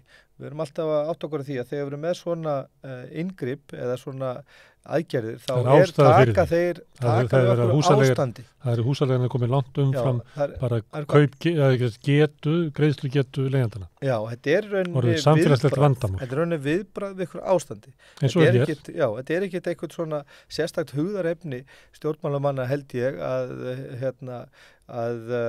vasast inn á leigumarkaðum frjálsa leigumarkaði nema þegar að ástandi er svona eins og það er hérna og bara víða þannig. Við erum átt okkur því að ástandi á leigumarkaðunum á Spáni er miklu betra heldur en hér. Miklu betra, en samt eru stjórnvöld þarna með risastórt frumvarp sem taka á ástandir á húsaleigumarkaði með því að leyfa sveitarfélögunum að skilgreina svæði sem undir álagi og þar leiðandi geta þau sett leiguþök, geta takmarka hækkanir. Þarna eru líka atriði eða tillögur að aukin skattfríðindi til leigusala sem að með taka þátt í þessu. Það er að segja þeir leigusala sem kom inn á markaðin undir þessum kringumstæðum fá alltaf betur 70% afslátt af skatti þeim tekjuskatti sem þeir eiga að borga ef þeir eru að leigja til dæmis í fyrsta skipti undir þessum kringumstæðum þar sem er leiguþak og ef nýr leigusali kemur inn á leigumarkaðin þar sem er leiguþak þá fær hann fyrsta árið 70% afslátt af tekjuskattinum. Þannig líka verið að koma í veg fyrir útburð. Það er að segja að ef að kemur krafa útburð frá leigusala að þá þurfa að fara fram umfangsmikil fjárhagsleg og félagsleg greining á aðstæðum leigjandans og hann er þá í skjóla með hann og það fer í gang þá bara umfangsmikil ferli til að skoða hvað er það sem að fór úrskeiðis, ekki bara að hún ekki bara hent út á götu, heldur þarna fer fram þá greining á vegum sveitarfélagsins og þetta eru Þannig að segjum sem svo að hvað dæmi við að taka að par leigir íbúð og þau ákveða að skilja og svo sem setur eftir íbúðinni er með helmingi minni tekjur en áður og er villigum að borga það að þá gætu yfirvöld einhvern veginn tekið tillit til þess eða eitthvað. Já, og þegar að kemur að því að leigusalinn, hann hefur kannski viðkomandi hefur ekki borgað húsalegu eða einhver leiti brotið á leigusamningum og leigusalinn vill láta bera hann út og leigjandinn andmæli því að þá fer fram samkvæmt þessu nýju frumvarpi þá á að fara fram ítarleg skoðun á félagslegri stöðu viðkomandi og fjárhagslegri stöðu áður en að tekna eitthvað ákvarðanir. En ef hann ræður ekki við að borga leiguna sem að hann réð við áður, líklega réð hann við áður fyrst hann hættir allt inn að borga. Hvað er gert? Það kemur ekki fram í... Kemur þá eitthvað svona félagslegu stuðningur til þess að... Já, ég gerir ráð fyrir því að sveitarfélagið með þessu er að taka ákveðna ábyrgð á viðkomandi með því að koma í veg fyrir að hann sé borin út og fara í þessa skoðun og það sé þá einhvers konar einhver verkfæri sem getur sótt í til þess að koma viðkomandi til aðstóðar. En það verður mjög forvindlegt að sjá núna næstu daga hvernig umræðan í spænska þinginu verður þetta. Það eru hatramar deilur. Það er mjög hatramar pólitíska deilur almennt á Spáni. Það verður öll mál að miklum hitamálum ásakanir alls konar hluti ganga á milli. Já, þetta er hins vegar bara þessi eini flokkur, Partido Popular, sem er í andstöðu við þetta svona miklu marki en spænska þingið sósíalistar á Spáni sem fara með völd þar núna þeir tryggðu stuðning Já, baskneska þjóðninsflokksins. Hefur þetta dóttu að þýða þessu lög og gefa Sigurði Inga? Nú, ég get örugglega fengið eitthvað til þess að þýða. Hún vantar eitthvað svona hugmyndir. Ég held að það stundum þegar maður heyrir íslenska ráðamenn tala húsnæðismarkaðinn, þá eins og hafi ekki almennilega kynnt sér húsnæðismarkaði í öðrum löndum. Nei, og það eitt þarna sem ég gleymdi að nefna. Í þessum lögum eru líka einmitt ákvæði að því að Trausti Breiðfjörð Magnússon, sem borgarfulltrúi Sósíalistaflokksins, hefur nefnt að það þurfa að koma til einhverja reglur sem að gera sveitarfélögum kleift að sekta íbúðareigendur fyrir það að láta íbúðirnar standa auðar, og þarna þeim í þessu frumvarpi gert ráð fyrir því að sveitarfélögin geti sektað bara stórar fjárhæðir eigendur sem að láta íbúðirnar standa gaggjart auðar án ástæðu. Nú, það gríðarlega mikið af íbúðum á Spáni, ég held að þetta sé það land í Evrópu sem að flestir eiga 2 íbúðir. Það að segja að þetta eru ekki íbúðir sem endilega með í útleigu, heldur þetta svona sem við kalla second residence eða svona annað heimili, og þá það yfirleitt einhvers staðar í smábæjum fyrir utan borgirnar og svona. Þetta er mjög, mjög algengt. Eins og er í Frakklandi til dæmis. Já, þetta er mjög algengt. Þannig að þetta kemur til með að taka á því. Þannig ef að það er þorpið, þannig sem þú komst og átt ennþá íbúð þóttu það hafi flutt til Madrid, að ef það hefði skilgreint sem álagsvæði í húsnæðismarkaði, þá gætur þau verið skildaður að setja íbúðin í leigu. Já, það er minnst okkur til sektaður fyrir að gera það ekki. Þannig að ég held að hvatir sé þá og virkið þá þannig að þú bara setur hann í útlegu.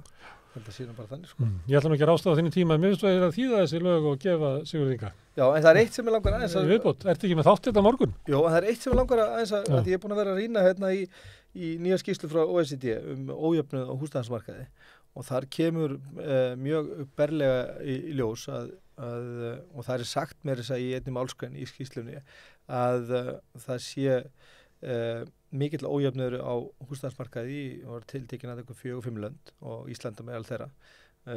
Reyndar eru þessu lönd sem eru nefndi í þessu málsgrein öll með gríðarlega umfangsmikinn félagslega rekinn húsnæðismarkað sem að tekur einmitt á ójöfnuðum. Þar sé að þarna eru lönd sem að tryggja það að þeir sem lenda í þessum ójöfnuði, þar sé að eignarhaldið, ójafnt eignarhald og tekjur fólks ráða því svolítið hvar fólk er statt á húsnæðismarkaði.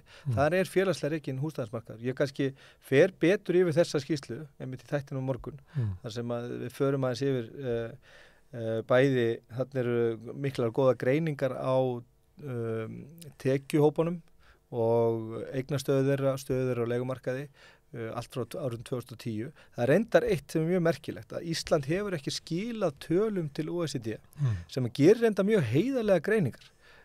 Það er margt að segja OECD, en þeir gera mjög heiðarlega greiningar á húsnæðismarkaðnum og þetta eru mjög góða skýrslu sem þeir eru með.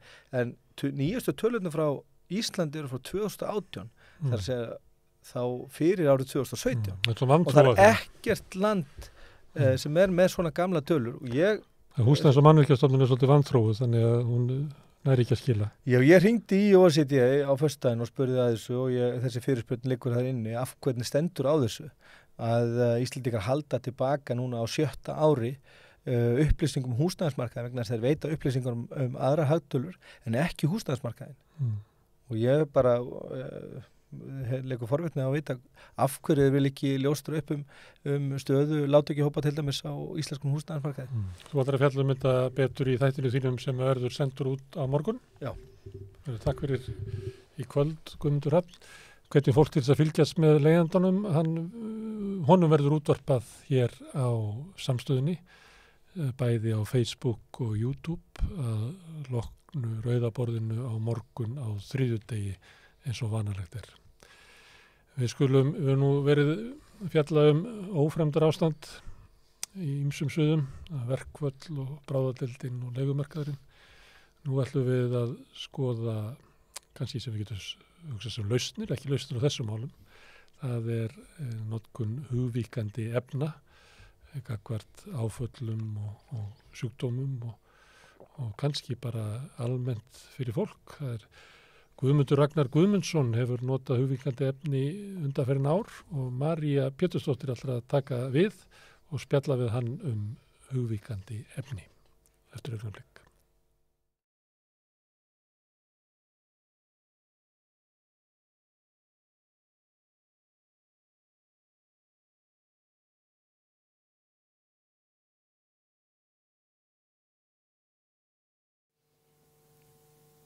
Já, hingað við rauðaborðin sestur hjá mér Guðmundur Ragnar Guðmundsson, frumkvöðull með meiru. Velkomin Guðmundur. Takk fyrir.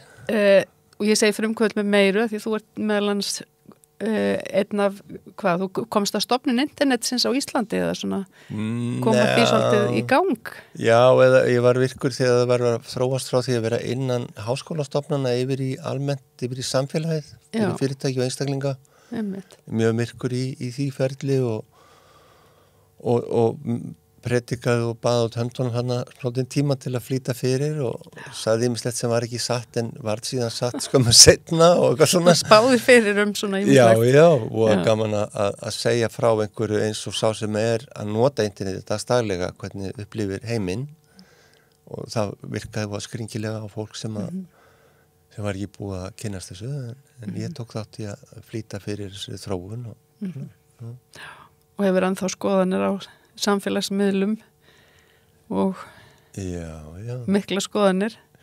Já. Ég var að hugsa að gera svona list yfir allt sem má ekki segja á YouTube. Já. Bæði orð og hugtök og viðhorf sem má ekki nota á YouTube. Já. En kannski leti bara duga að lýsa furðu minni að aðili eins og sá sem hér sittur skuli vera að nota YouTube sem alveg vitað að ég veit ekki eins og hvort að megi gagnrýna ritskoðun á YouTube, kannski bara búið að banna það áður en þetta fyrir lofti Já, en kannski sleppur það svona á íslensku. Ég geti verið vonandi. Já. En svo líka bara að því ég stattur hérna þá verði ég eiginlega bara að segja það að í samfélaginu okkar í dag að það eitthvað sem að ég þarf að segja að þegar erum að tala atvinnuuppbyggingu og samfélagsmunstrið og launakjör og svona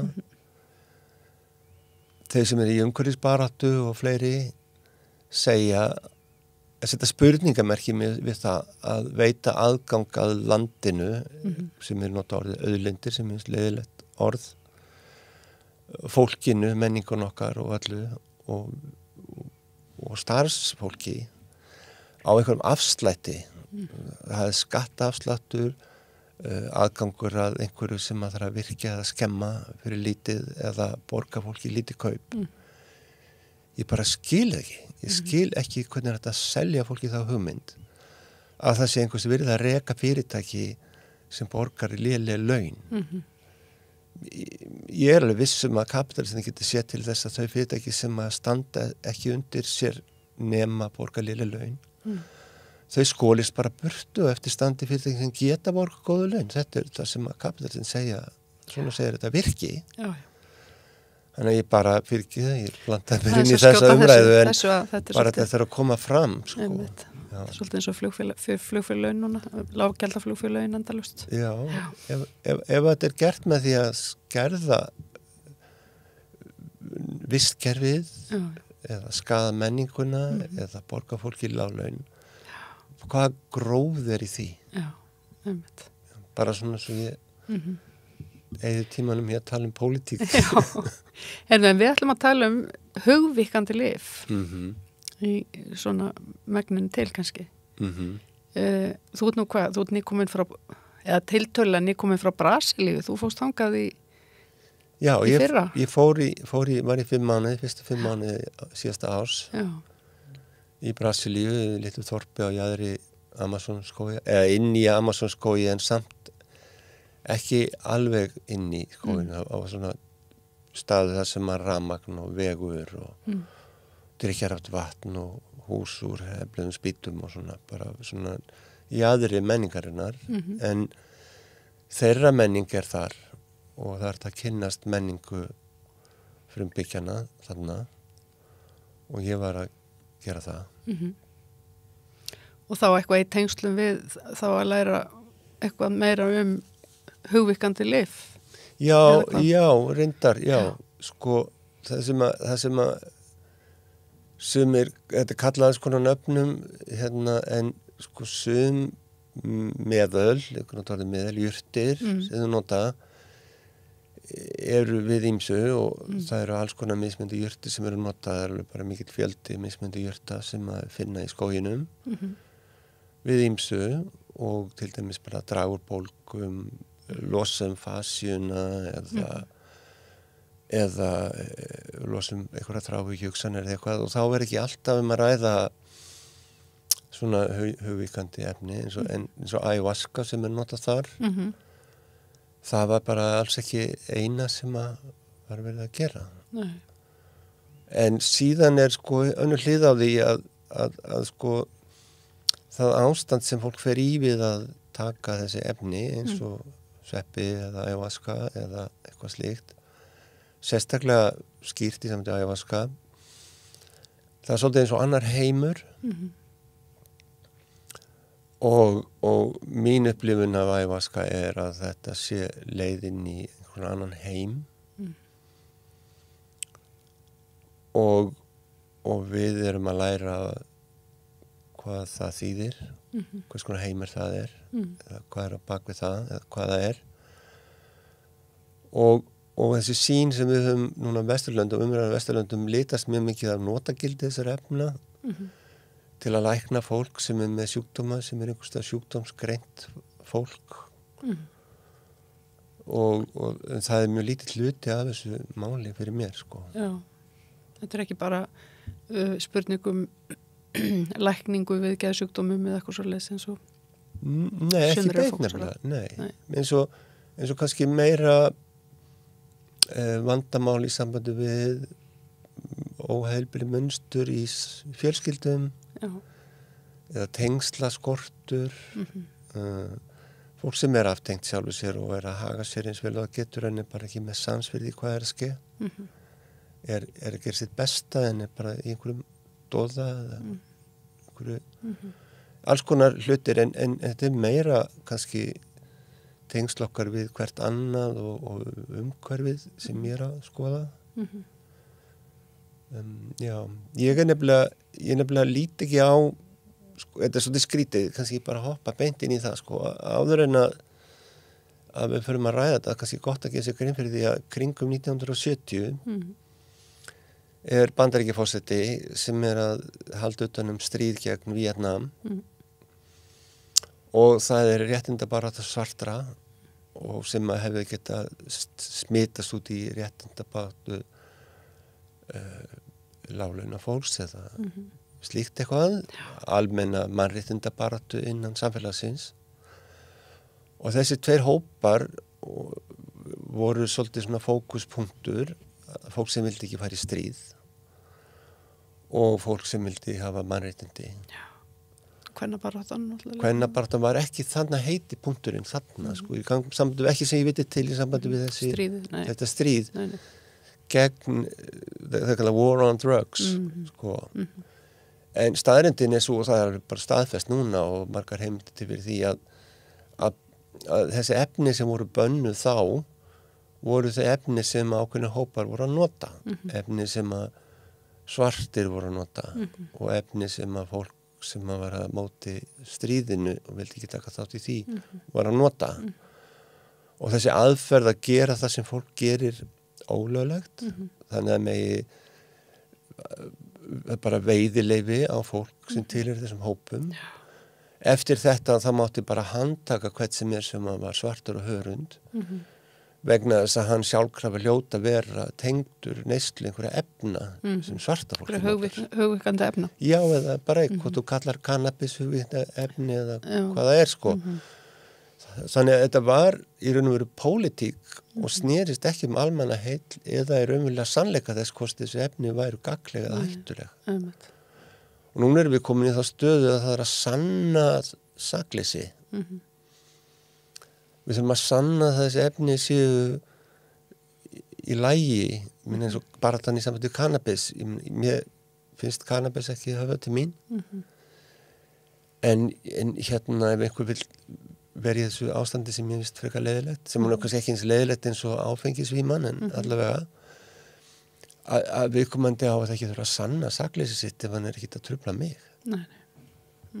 Þetta er bara svona almenna vandamálið í þessu að þessi efni hafa verið notuð 100.000 ára og það er alls konar hefðir og ákveðin menning og ákveðin þekking og notaði lækningaskyni og alls konar slíkt.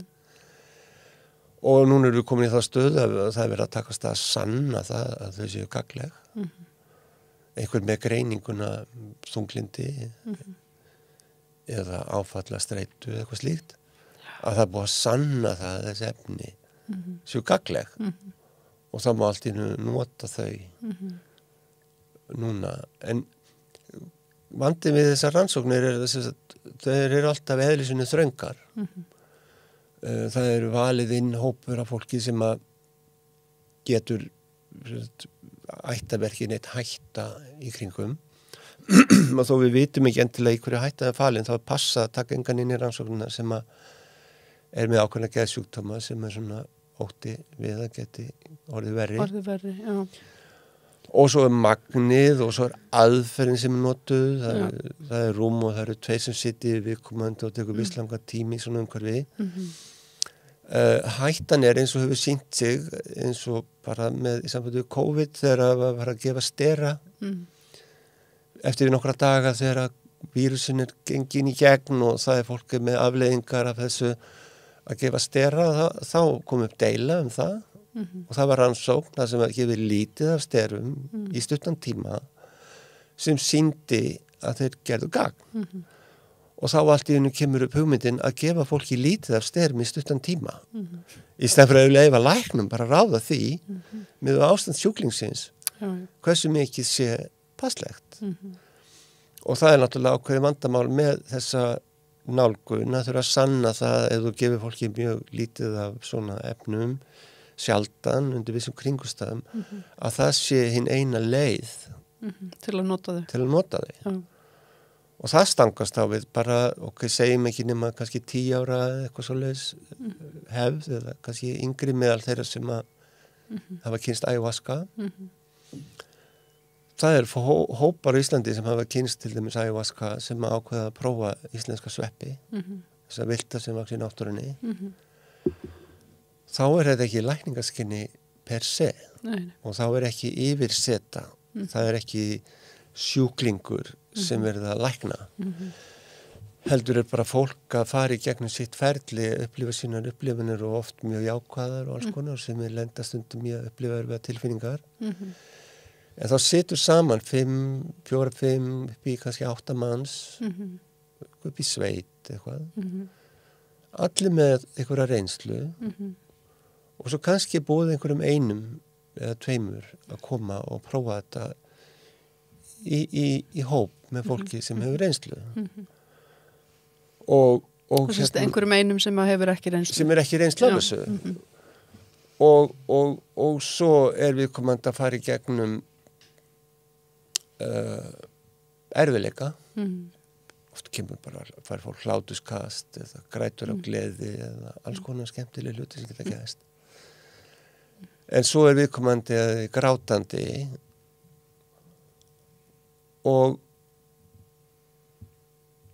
það kemur bara til mín þetta er eitthvað sem gerist þegar viðkomandi var 30 ára og fólk fer svolítið mikið aftur í tíman en það er enginn að skipta sér af viðkomandi og að viðkomandi biður hjálp þá er ekki hlaupandi til það kannski einhver búið að ræða fyrirfram ef einhver myndi lenda ef ég lendi ykkur á vandræðum þá myndi ég vilja biðja þessa 2 að hjálpa mér og ekki láta hinn að skipta sér af og það er til dæmis ég hef verið á stöðum þar sem er reglan að ef einhver biður hjálp þá kemur einhver til þín og gerir ekki neitt bara er hjá þér ef þú vill láta halda í hendina þér þá réttur út hendina ef þú vill tala þá má tala, hvísla eða fara fram og tala en að vera ekki að blanda sér inn í lífsreynslu fólks reyna að skipta sér eins lítið af og mögulegt er þörfin til að tala er oft flótti frá því sem er að gerast. Og þá oft svona varfærnislega bent á að allar að stoppa þetta eða allar að leyfa þess að gerast. Og fólk kannski ekki tilbúið í það og þá bara vill að fá standa upp eða ég vil fara í sturtu eða út í náttúruna eða eitthvað. Og það getur verið stundum að fólk standa upp út í hringnum og sest út í náttúruna að það líði því betur með að upplifa sína tilfinningar. Og þá einhverjur hópnum sem að sittur svona álengdar og eftir staðar ef þarf. En það að tala með fólk sem hefur mikla reynslu og til staðar og ekki að lækna neitt. Nei, einmitt. Og sá sem að kemur ekki sjúklingur. Það bara manneskja sem hefur lent í einhverju sem flestir. Sko. Einmitt. Eða bara kemur... Það verður að vinna með lífið. Já, eða kemur til þess að sjá einhverja bjartari hlið á einhverju eða eitthvað svo leiðis. Það er svona tabú, sko. Ég var á námskeiði hjá manni sem Stanislav Grof, svona online námskeiði. Ég sagði hann, hvað finnst hún það að einhverju vini vilja bara leigja sumarbústað og taka sepp og eiga góðan dag, sama partí. Það var alveg brjálaður, sko. Það bara verður alltaf að gera ráð fyrir því að fólk tekur þessi efni að það opnist inn á eitthvað sem þarf að fá að losna Það verður að skapa kringustöðu þannig að fólk að taka þessi efni að einhversi til staðar fyrir þann sem að fara í gegnum eitthvað og ekki fólk að skipta sér af eða trubla. Þannig að þetta finnst mér alltaf að hafa í huga. En svona fólk sem þú veist kannski að mikrodósa á sveppum sko að taka inn á hverjum degi. Hvað fólk að gera þá? Hvað það? Já, ég nefnilega að vinna við þetta. Já, ég vinn við að gefa fólki ráð sem frá mikrodósa. Það kostar ekki neitt. Ég svo lánsamur að vera brunnin út í tölvubransanum og ég kannski einfalda málið, maður getur ekki alltaf sagt allan sannleikann, en ég var sett honum svo gamall að það tók því ekki að endurhafa mig. Ég verð 67 ára miður þessu ári og ég sá ekki að sérstaklega tilgang að koma mér í stand til að setja mig aftur út á vinnumarkaðin. Þannig að ég svona burnout case. Þannig að heimilislæknirinn sagði mér, þú verður bara að finna þér eitthvað að gera til þess að halda sönsum. Sko. Ég myndi aldrei þrífast á þess að finna eitthvað. Þannig ég fann eitthvað svona ólaunað starf við að hjálpa fólki sem langar að mikrodósa. Og þá náttúrulega atriðið að mikrodós svo lítið magn að fólk finnur engin áhrif. Það mjög mikilvægt að hafa það í huga. Það fer ekki í svona hugvíkandi ástand í rauninni. Nei, og ekki einu sinni að það fara að sjá aðeins skýrari liti. Nei. Fólk fyrir að skoða eldgosið, það færða sér alltaf smá, sko. Meir en mikrodós til þess að skýra litina. Eða fyrir á tónleika í hörpu, þá færða sér aðeins meir en mikrodós til þess að njóta tónlistarinnar eitthvað hlusin. Svo ferða að gláta yfir þessu fólk verður svo hrifnæmt og svona. Það getur mjög fyndið, sko. En allavega, mikrodós ekki þannig. Mikrodós svo lítið að það hafi ekki fólks, og þá manneskjan sjálf sem að meta hvað það það mjög misjafnt hvað fólk þarf að taka mikið en það sem sagt mjög lítið og það virðist vera að sumum gerir þetta verra fólk sem með viss ákveðin munstur í sínum sálifi ígir þau og það tekur svona 2 sólarhringa að losna við áhrifin þannig ef að fólk sem með eitthvað svona sem maður vill losna við, það ígist að þá það svona 1-2 sólarhringar fyrir það að hverfa þau áhrif en þetta virkar ekki fyrir það fólk svo einhver hópuður sem þetta virðist ekki hafa eiginlega nein áhrif kortikós eða slæm áhrif en það alveg þó nokkuð fjölda fólki sem virðist finnast þetta bæta ástandi og það var sérstaklega fólk sem svona þungt. Það svona létti aðeins á lundina. Fólk sem hefur kannski svona eitthvað þunglindstendens eða eitthvað. Það upplifir. Og þá getur það náttúrulega verið, sko, ég náttúrulega svona ég var í sko heilsu draslinu, geranum. Ef fólk þjáist að B12 skorti eða bara næringaskorti yfir höfuð eða D-skorti eða að borða rusl og þamba kaffi allan daginn og liggur upp í rúmi með bæði síman og tölvuna. Mér sko, ég set nú mörkin að vera með bæði síman og tölvuna. Sko. Ef fólk er að kynda undir einhverju ástandi, þannig virkar microdose ekkert á móti því. Það leysir ekkert málið að microdósa. Já, þannig að ég myndi segja að eins og ég var einsinni boðið geðlyf og þá komið ljós að ég með B12 skort, mjög alvarlegan B12 skort sem að hefur haft langvarandi afleiðingar fyrir mig. Er ekki, en ætli það sé ekki svolítið algengt að það er ekkit verið að kanna mikið vítamin búskapin hjá fólki áður en því að gefa geðlyf? Ég get ekki sagt, það er engin rannsókn nema bara N of one, eins og þetta er bara eina tilfelli sem ég þekki er ég. Já, einmitt. Það sem ég vildi ekki taka geðlyf og síðan koma að ég var búin að vera lengi með mjög alvarlega B12 skort og þurfti að fá sprautað í mánaðlega til að rífa mig upp úr þunglindinu.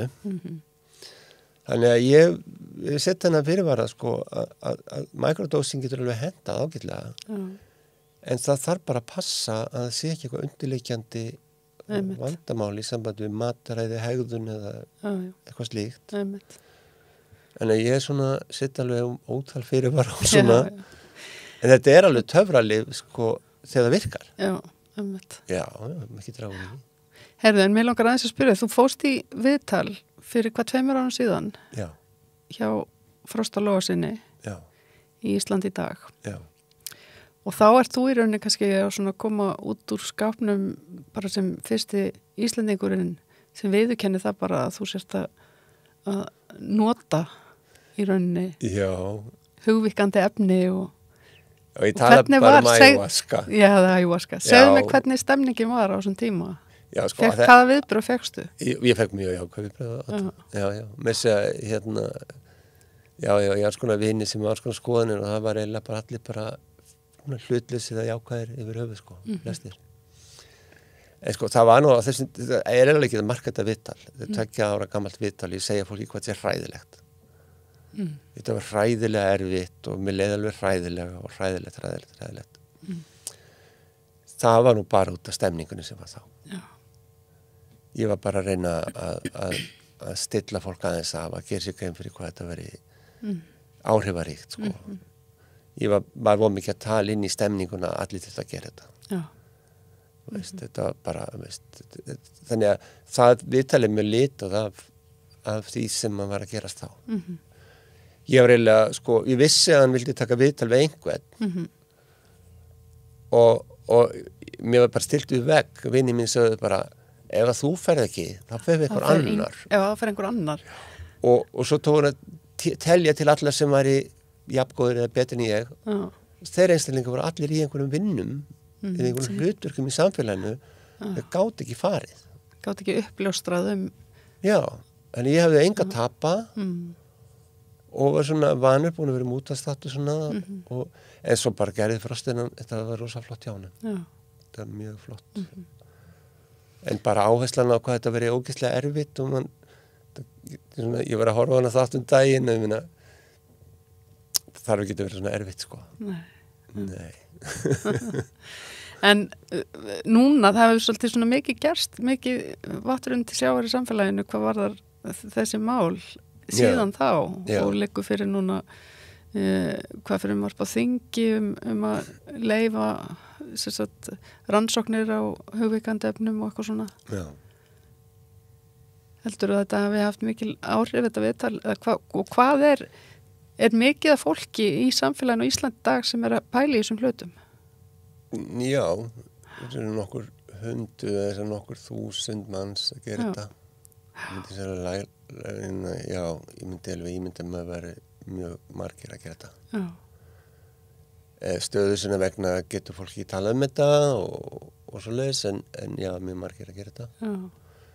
Formaður Geðhjálpar hefur nú talað um þetta, bundi mikla vonir við rannsóknir í lyfjamálum með mitt. Já.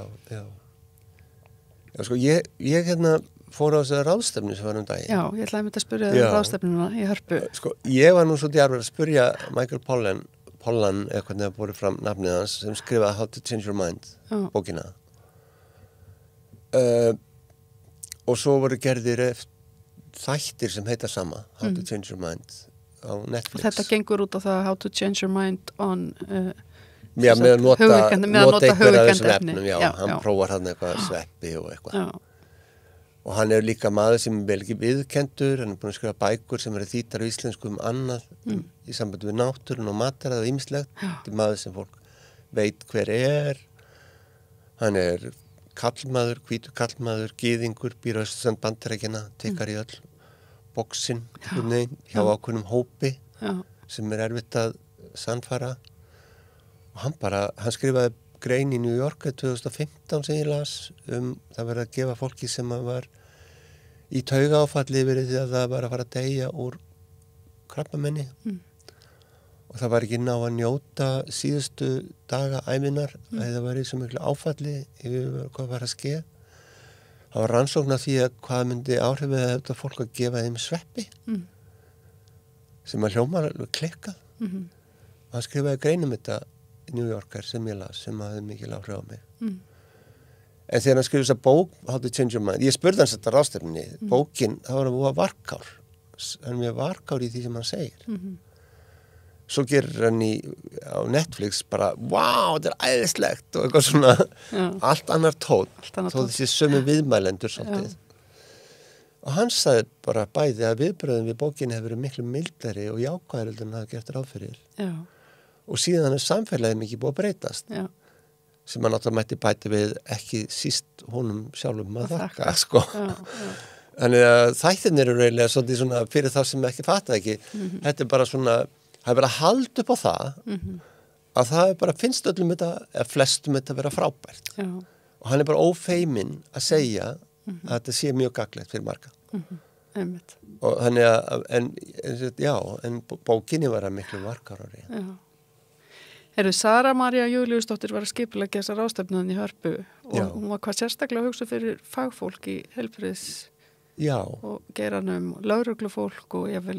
ég held bara fyrir alla svona embættismenn, pólitíkusa og fagfólk ýmiskonar. Var þetta skemmtilega ráðstefna? Var góð mæting?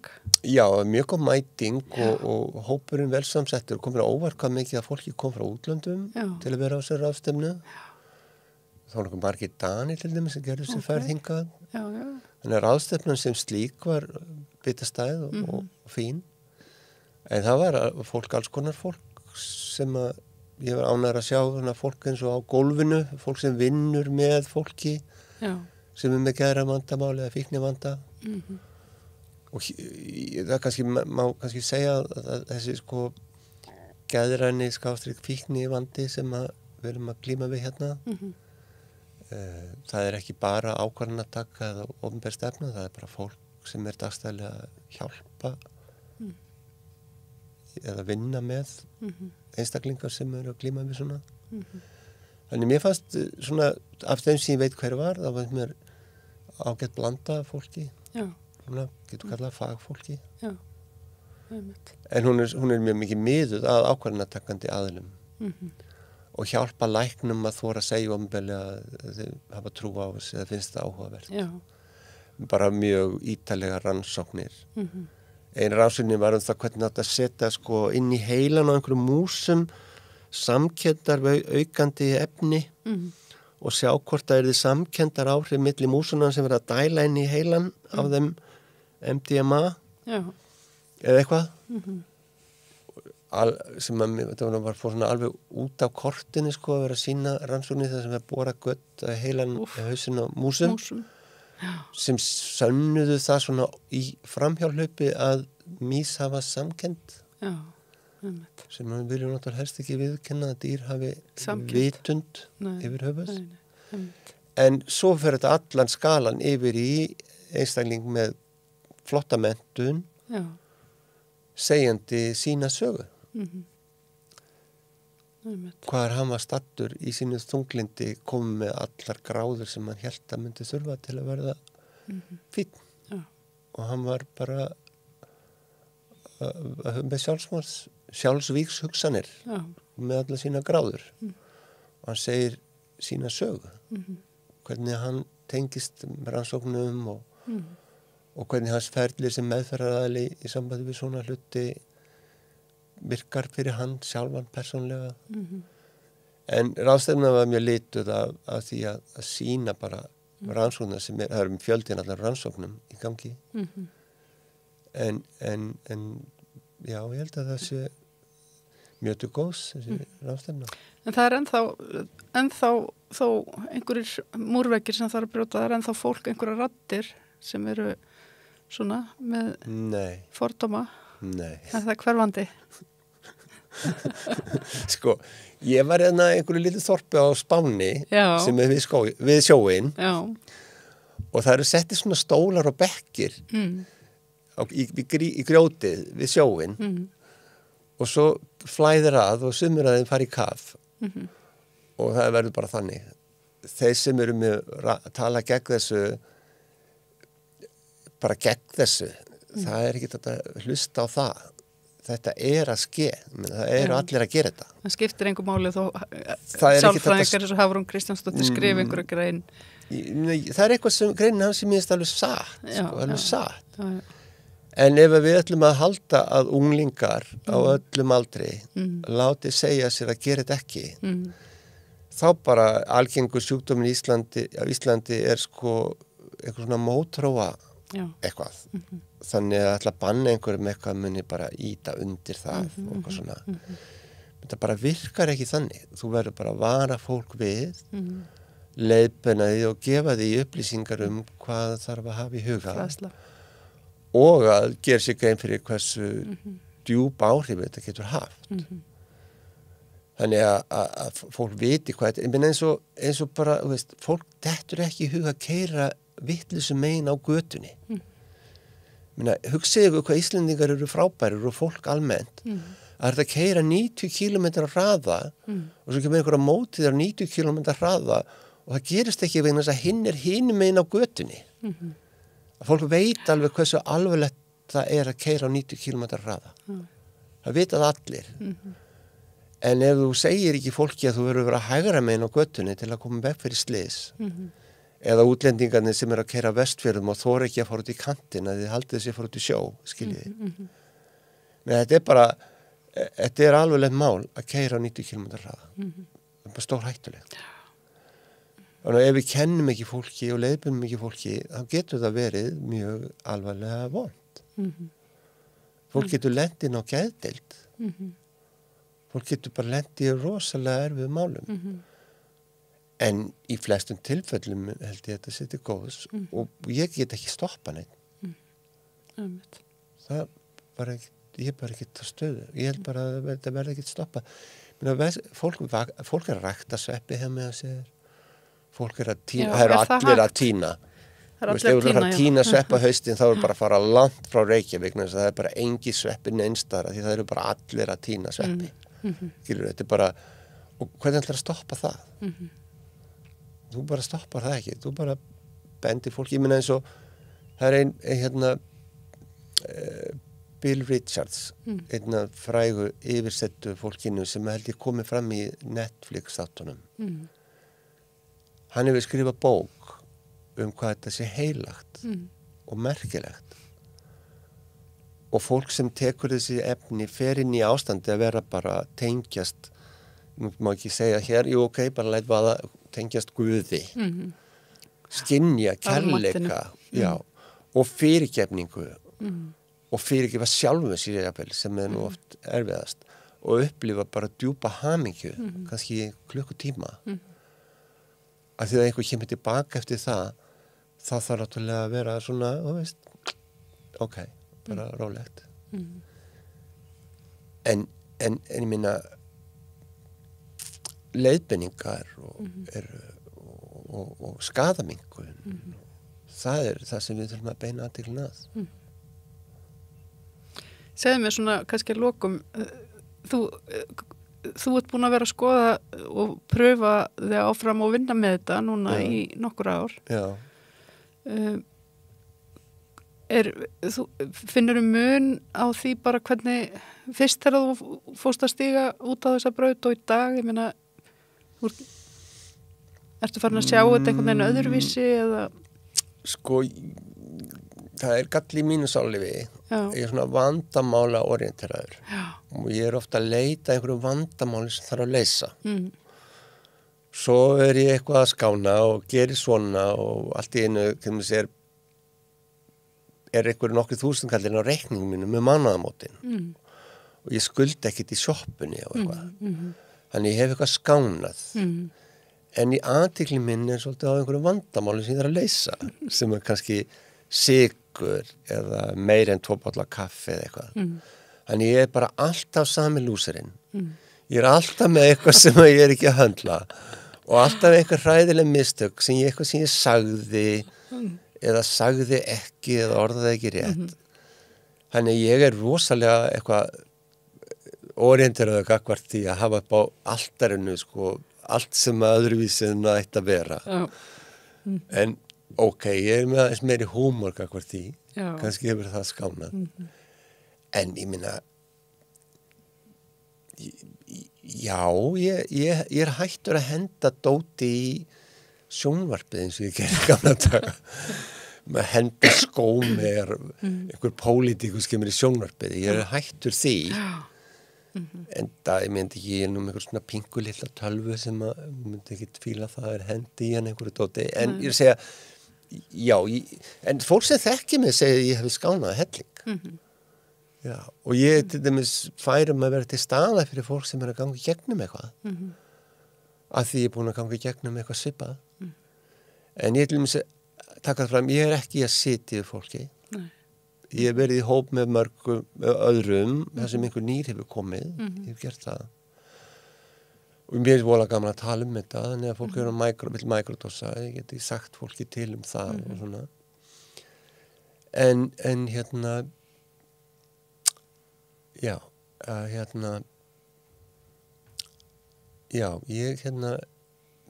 held ég hafa haft gott af þessu.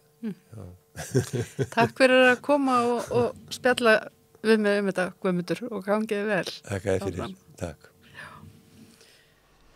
Já, þar með líkur rauðaborðinu í kvöld.